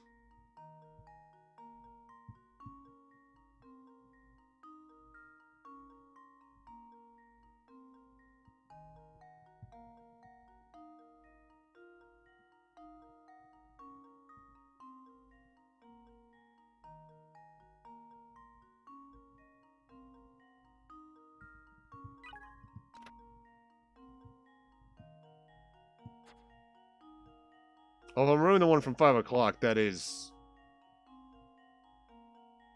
Alright, that's 4 o'clock. Oh, wait a minute, I see my mistake. I've been counting this as 0, not 1. So, 1, 2, 3, 4, 5, 6. Cross out. 1, 2, 3, 4, 5, 6. Cross out. 1, 2, 3, 4, 5, 6. Cross out. 1, 2, 3, 4, 5. Well, either way, from the math, that my brain hurts already. Oh no. Consider this puzzle solved.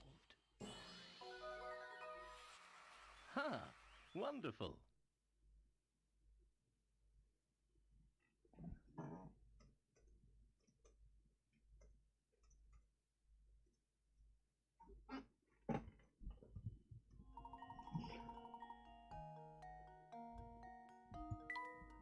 That one's weird. I don't like that one. You expertly solved. Oh, it gave me chills. It really did. Okay, ask away. If you got any questions about the village or its history, I'm your man.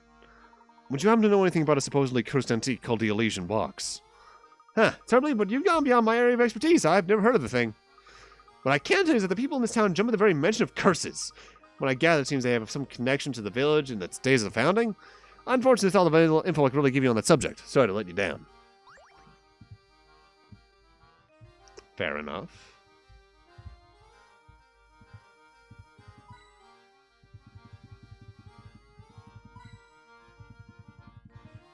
Oh. Clicked off the emulator and onto OBS. Ignore that. Oh, hi there. Look at this little monument here, Professor. It appears to be commemorating something. Why don't we take a closer look?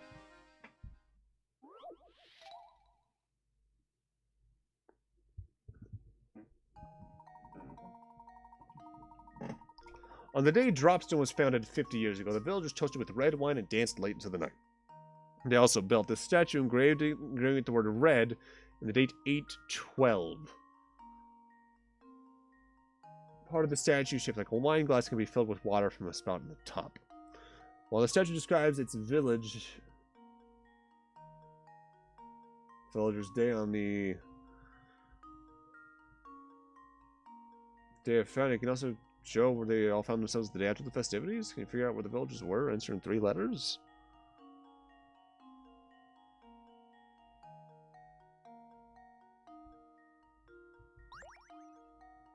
Huh? Oh, wait. Maybe. Considering the positioning of the word.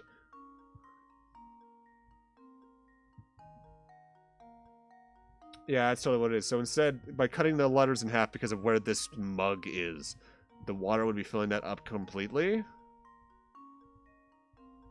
And the reflection would be 8, 1, 3, bed. Okay. That's clever.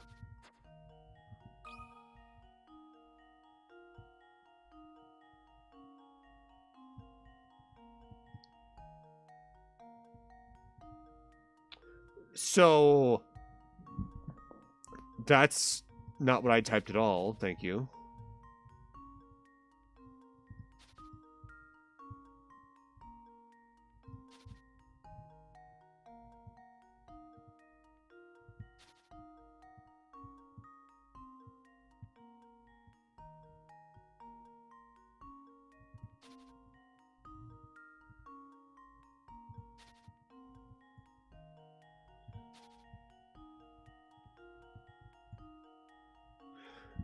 Huh?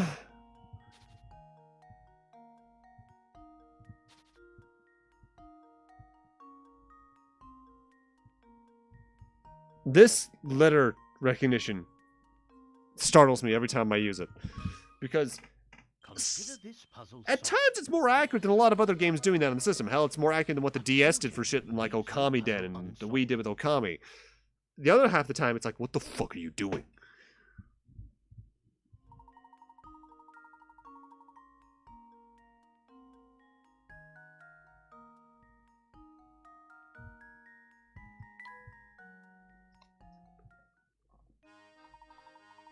According to the writing here, this village was founded on this first settler 50 years ago. It's strange how 50 years is a long time for a person, but not much time at all for a village. Quite so. But this fact just invites more questions. Why did the founder come here in the first place? It's hard to believe they simply set forth from their old village to find a new one.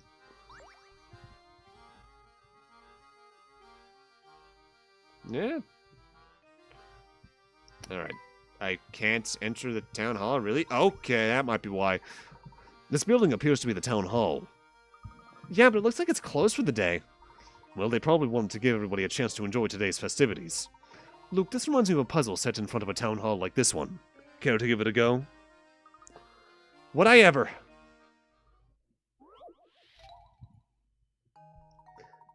Three peoples at odds with one another are running for mayor in the upcoming town election, including three candidates. The town has a voter population of 40 people. In order to win, a candidate must get more votes than any other candidate. If each of the 40 voters casts a single vote and every vote is recognized, what is the fewest number of votes a candidate needs to secure victory with certainty?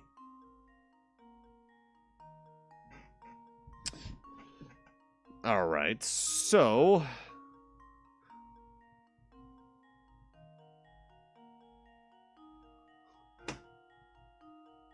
there are 37 total voters not counting themselves, and they're all going to vote for themselves. No questions asked there. So that leaves 37 others.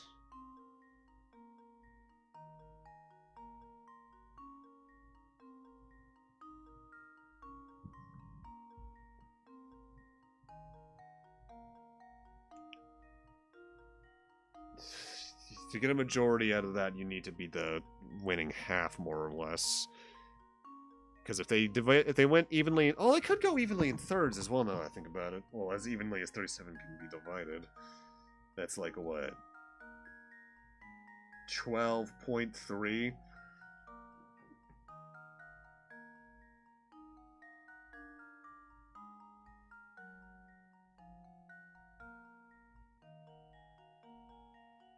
With certainty, though, is the thing, so you're probably gonna want at least half.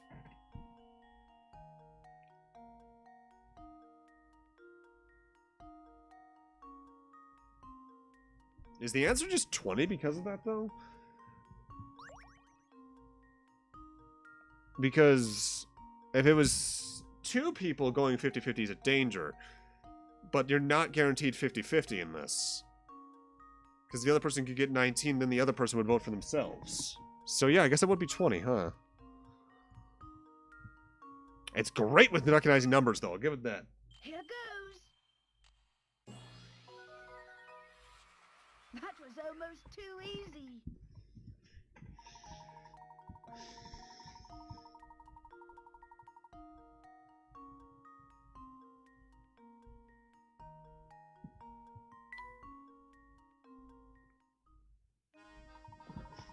Well done.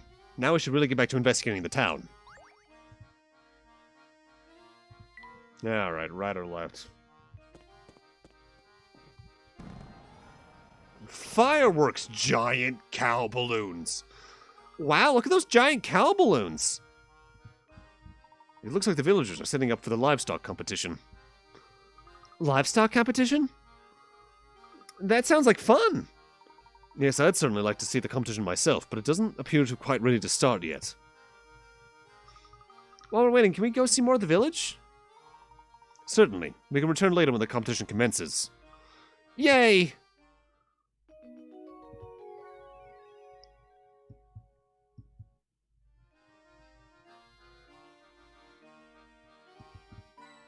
Oh, hi there.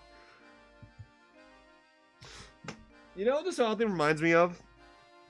This view eerily reminds me of Lake Gord in Ace Attorney 1/Investigations 2.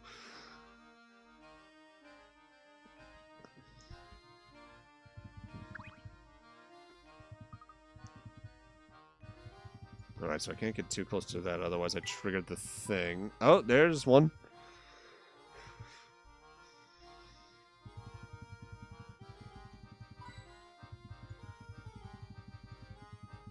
Was that 3? I think that was 3.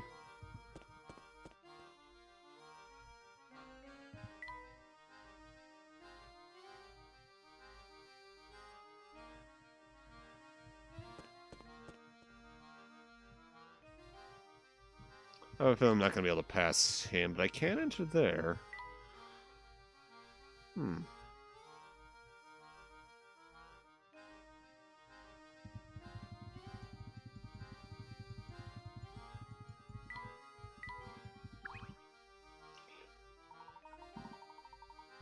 I never forget a face, and I don't know any of yours. You must be from the Voluntary Express. Since you're new to the town, let me clue you in on a few key facts about Dropstone. I know you're interested, so don't act all bashful and reserved on my account. Listen, if you know one name in Dropstone, make sure it's Mr. Anderson's. Not only is the fellow swimming in money, he pretty much runs Dropstone. But he's a swell guy who treats everyone with respect, even the mailmen. That'd be me, by the way. I always say you can tell a heck of a lot about people by the way they treat their local mail carrier.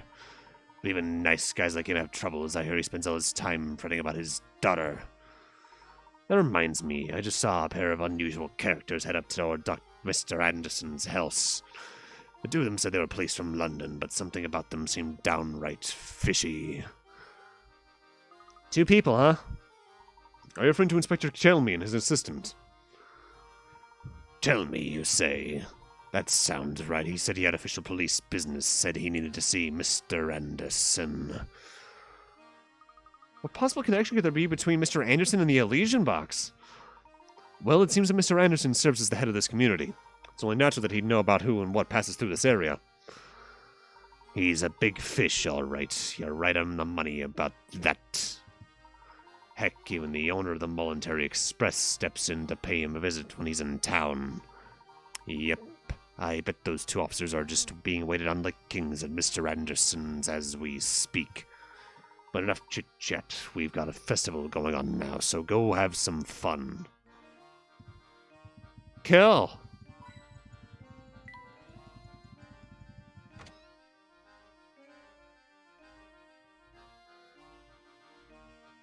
I don't like that cat. I'm leaving. Really, though. I just want to see if I can find the other hint coins here first.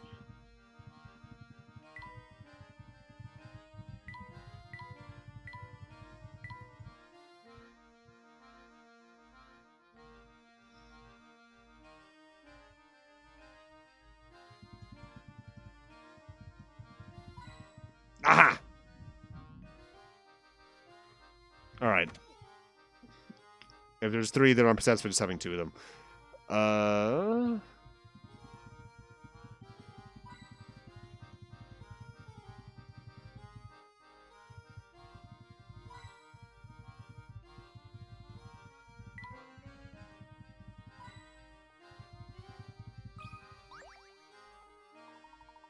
This cat sculpture is certainly expressive. Yep, he's a cute one. Oh, if you like cats, Professor, have I got a puzzle for you? One of the 3 colored pictures, A, B, A through C. Oh, okay, so it's this again. Only difference is that the picture on the far left has had its content flipped, colors inverted, and changed to black and white. Alright.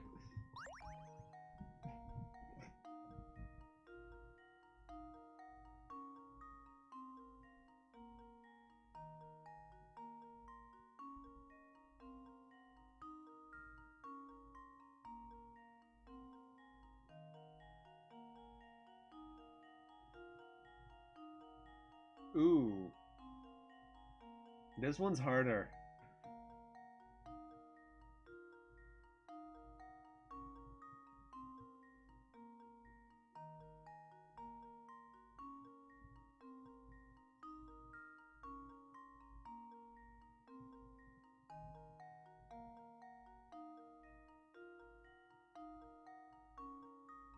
Well, it's not C, because these background lines that go all the way up to card are thinner on C than they are on the main. So it's A or B.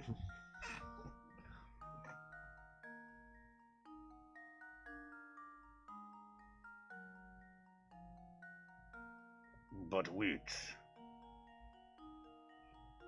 Can I even spot any differences between A and B?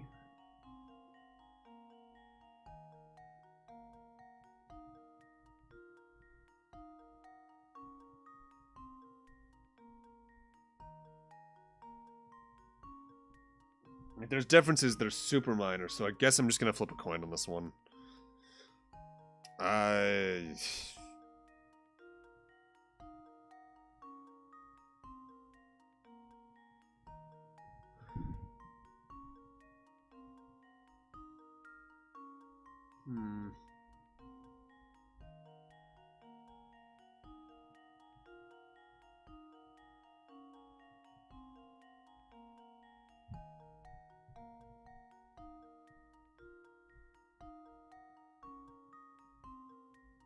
Wait, no, I see the difference. I see the difference.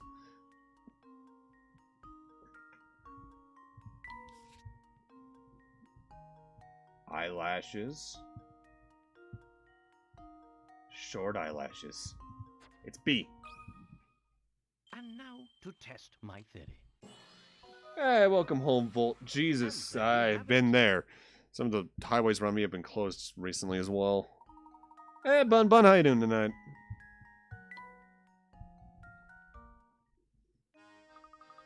You always make it look so easy.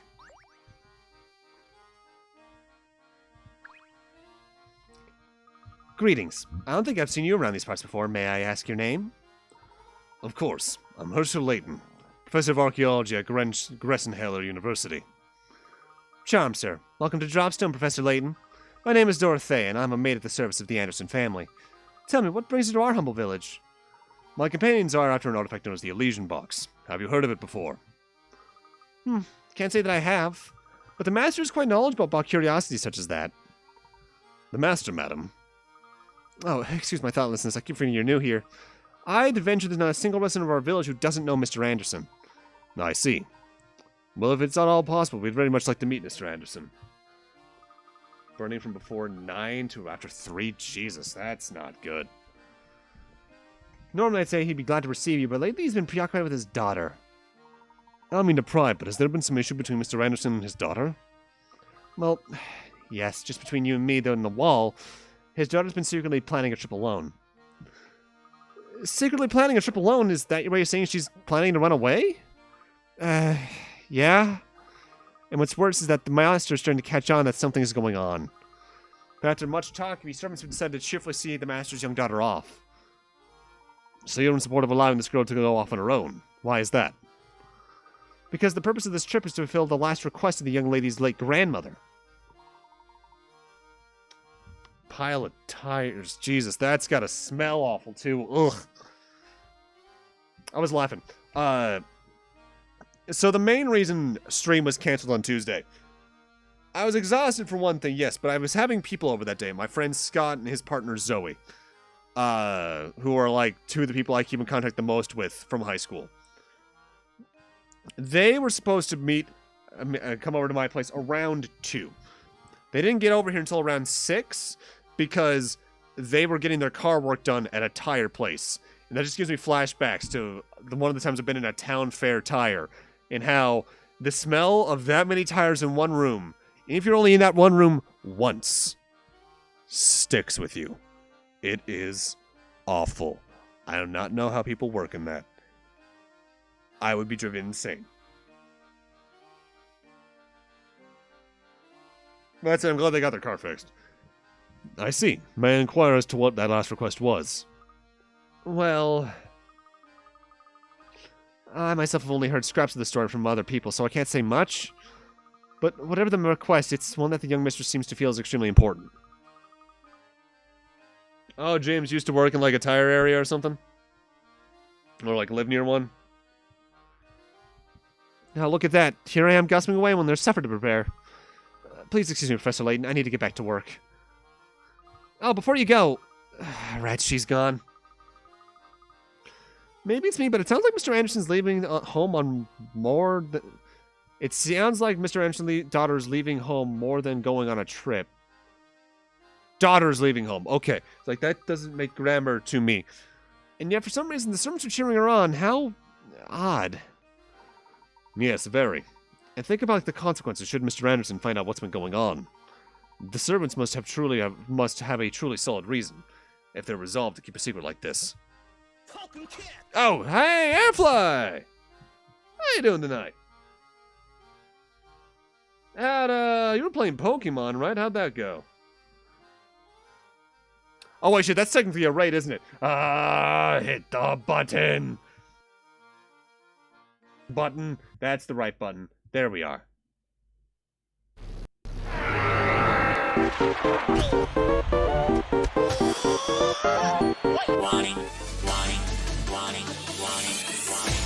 Oh, hey, guys, what's going on down here?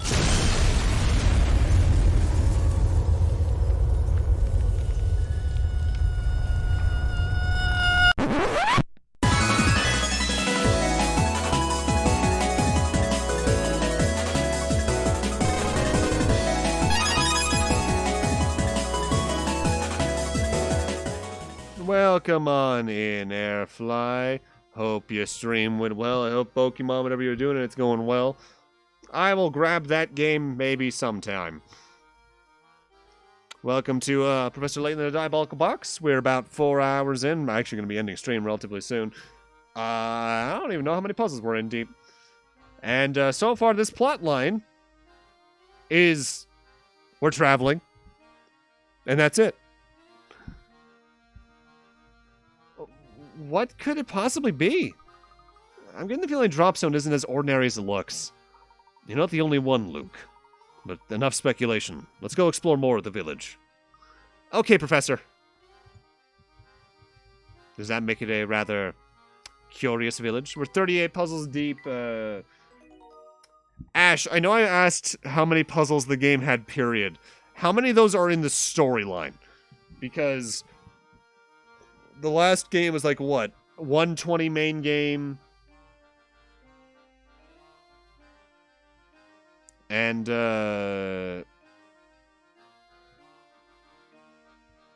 15, 20, something about that extra game. Wait, did I say James and not Ash? I'm losing track of my brain. Where am I going? And how did I get here?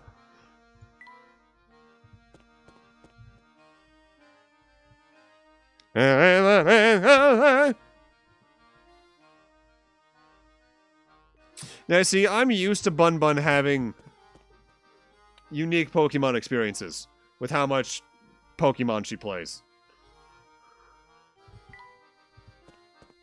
Where am I fucking... You weren't here before. Oh, God.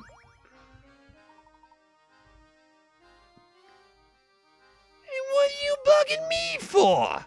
Don't you come up to me and just start talking like you know me.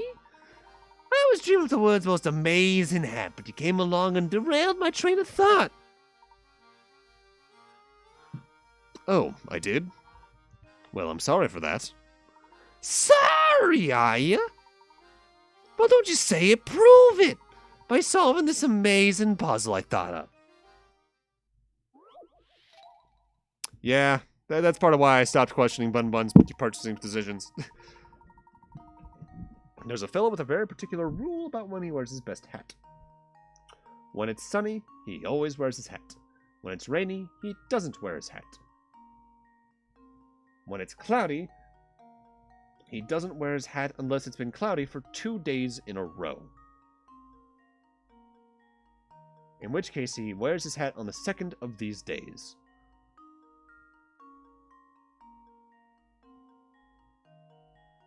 Below is the chart of when this man wore his hat over the course of a week. He used the panels to fill the road. Keep in mind that it doesn't rain on cloudy days.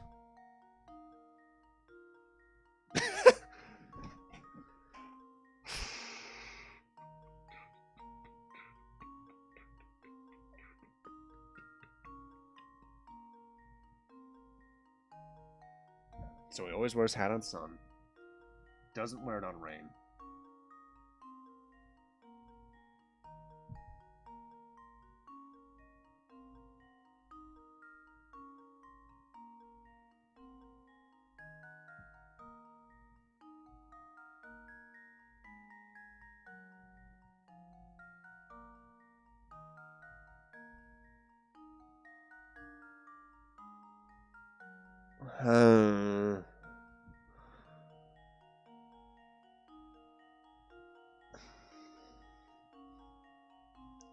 They give me 3 sunnies, 2 rains, and 1 cloud. Okay.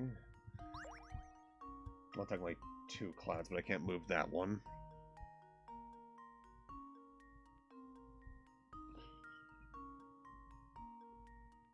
Let's start with what we can guarantee is sunny days. Like, I think we can safely say Monday's sun, because there's no X before it, meaning this isn't like 2 cloudy days in a row. In fact, the cloudy days after it. Are there any other I can safely say are sunny?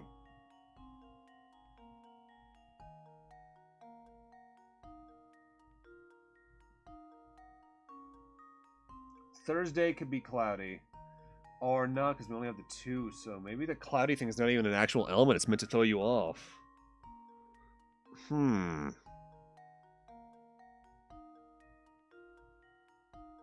Like, the non-hat days could just be like that.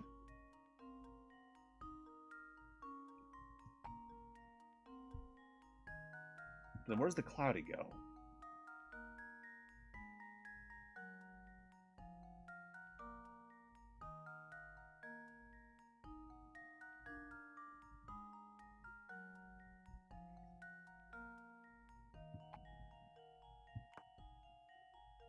Alright, I'm just fucking guessing at this point. There's nothing to say that Sunday couldn't be the second cloudy day. This should do the trick. Alright, sure thing. Ha! Wonderful. That's a bit of a rude trick there, but oh well.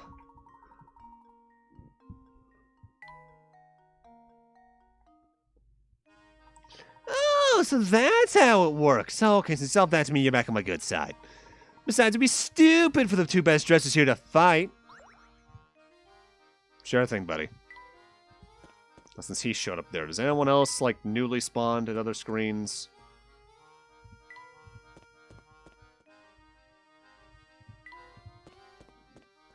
$2 per constant. But yeah, the B movie saga was interesting to watch unfold.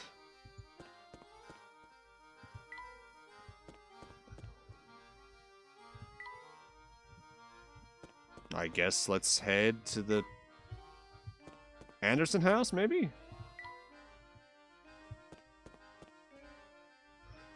Well, we got a new screen here. What do we got for hint coins? Okay. I have really started to just pick up on the little tiny rocks in the path as being shit, huh? Okay. What a cute little farmland. Yes, and the weather is so nice that even the animals are grazing the field seem to be in a good mood. This seems like the perfect time for a short puzzle. See if you can solve this one.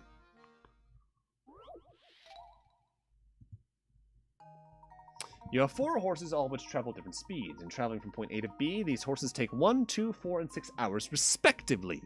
One day you decide to move all your horses from point A to point B. However, you can only move 2 horses at a time.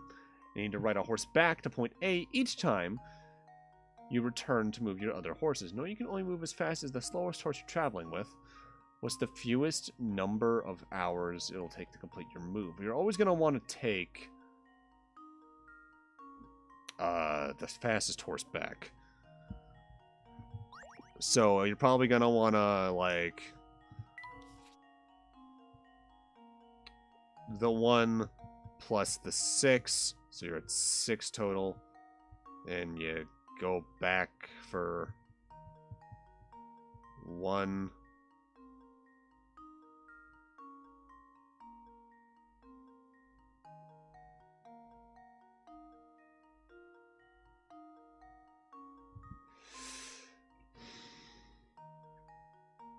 Although, wait a minute. Well, let's see if I see that through to the end. That'd be 1 plus 4. So that'd be plus 4 plus 1 plus 1. Wait, is that right? 1 plus 6. You go 6 hours, and 1 hour back, that's 7 hours.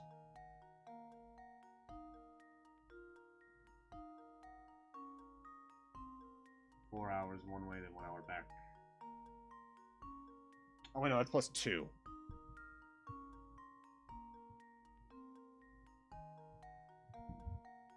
So that's 10, 11, 12, 13, 14?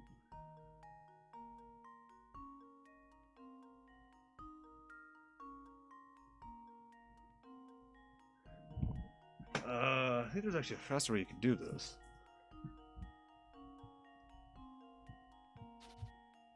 If we take the 4 and the 6 at once, I'll take 6 hours 2 and 4 hours back for 10 to start.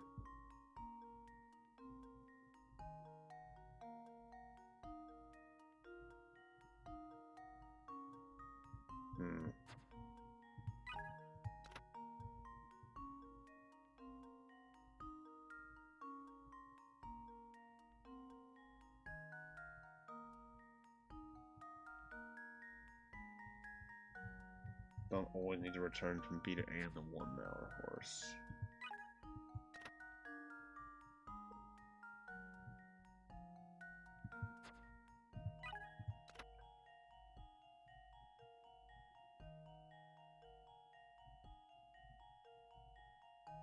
Oh! Okay.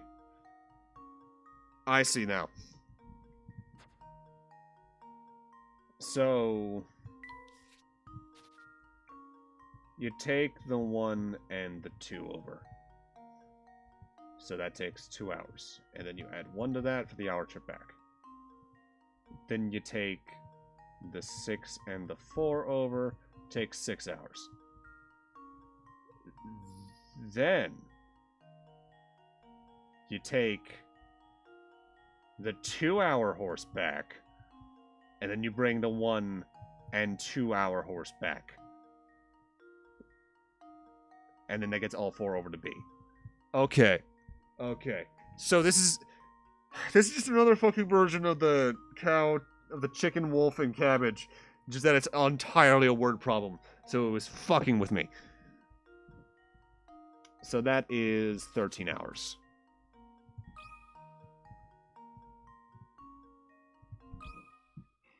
Here goes.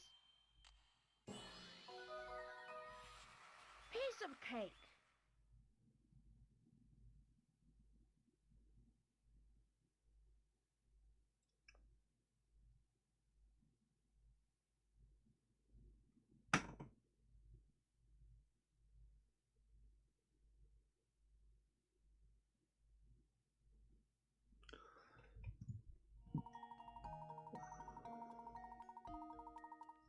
That's clever. I like that. The animals on the farm sure look like they're enjoying the sun. Of course, Luke. Animals enjoy being surrounded by nature as much as you and I do. Where did we get that camera piece from? Huh?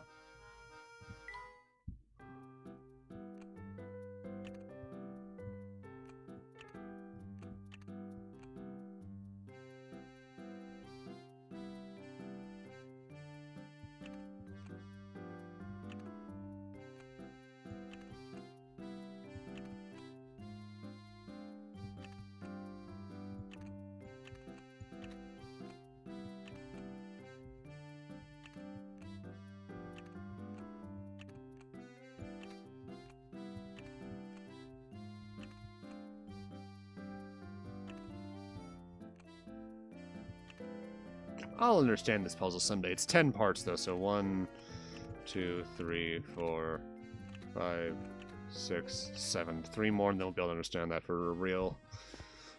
Oh boy, can't wait.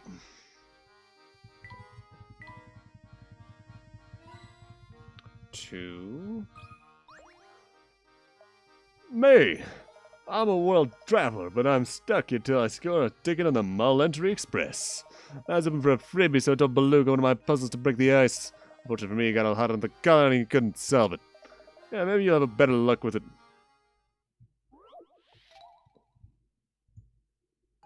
Oh, fuck, I'm ending with a slide puzzle today, really. Alright. Gotta get that bag out.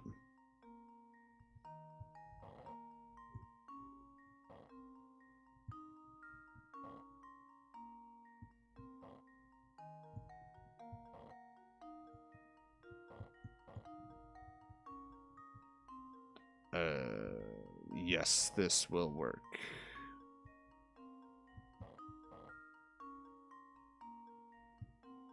Move that down to there. That over to there. And now I can...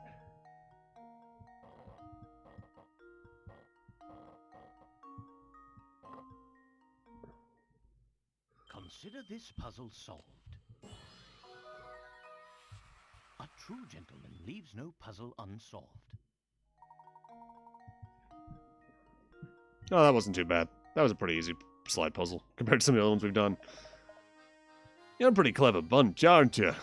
With folks like you around, we might actually solve the mystery of the Mall Entry Express. People say the train occasionally makes a stop at a phantom town found on no map. Could just be a wild rumor, though. Who knows? An unplotted town? Wow, I wonder if that's true. Alright, though. You know what? We're a little early. But I think I'm going to call it there for the night. Because I am excited for stuff that's happening soon. Bit of a forewarning. I'm not sure if there will be a stream Saturday night. As I end off. Because I'm getting my COVID booster on Saturday. And I'm not sure if that'll fuck me up like the main shot did. I can't entirely rely on what my parents are saying it was like for them.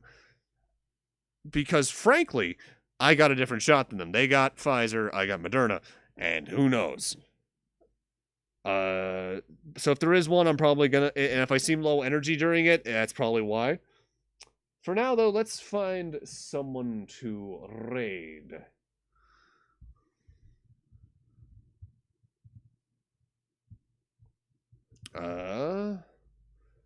Who's live that I follow?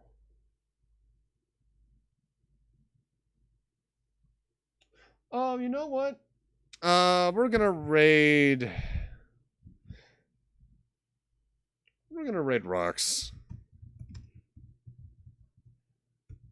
Rox is a friend of a friend, an acquaintance of mine. He is currently, I believe, doing a world map RTA for Kirby Nightmare and Dreamland world maps percent, which I believe is just racing through the world maps themselves. Send some love his way. He's pretty chill, except for when he's very loud. And I'll see you guys maybe Saturday night. We'll see what happens. See you guys then.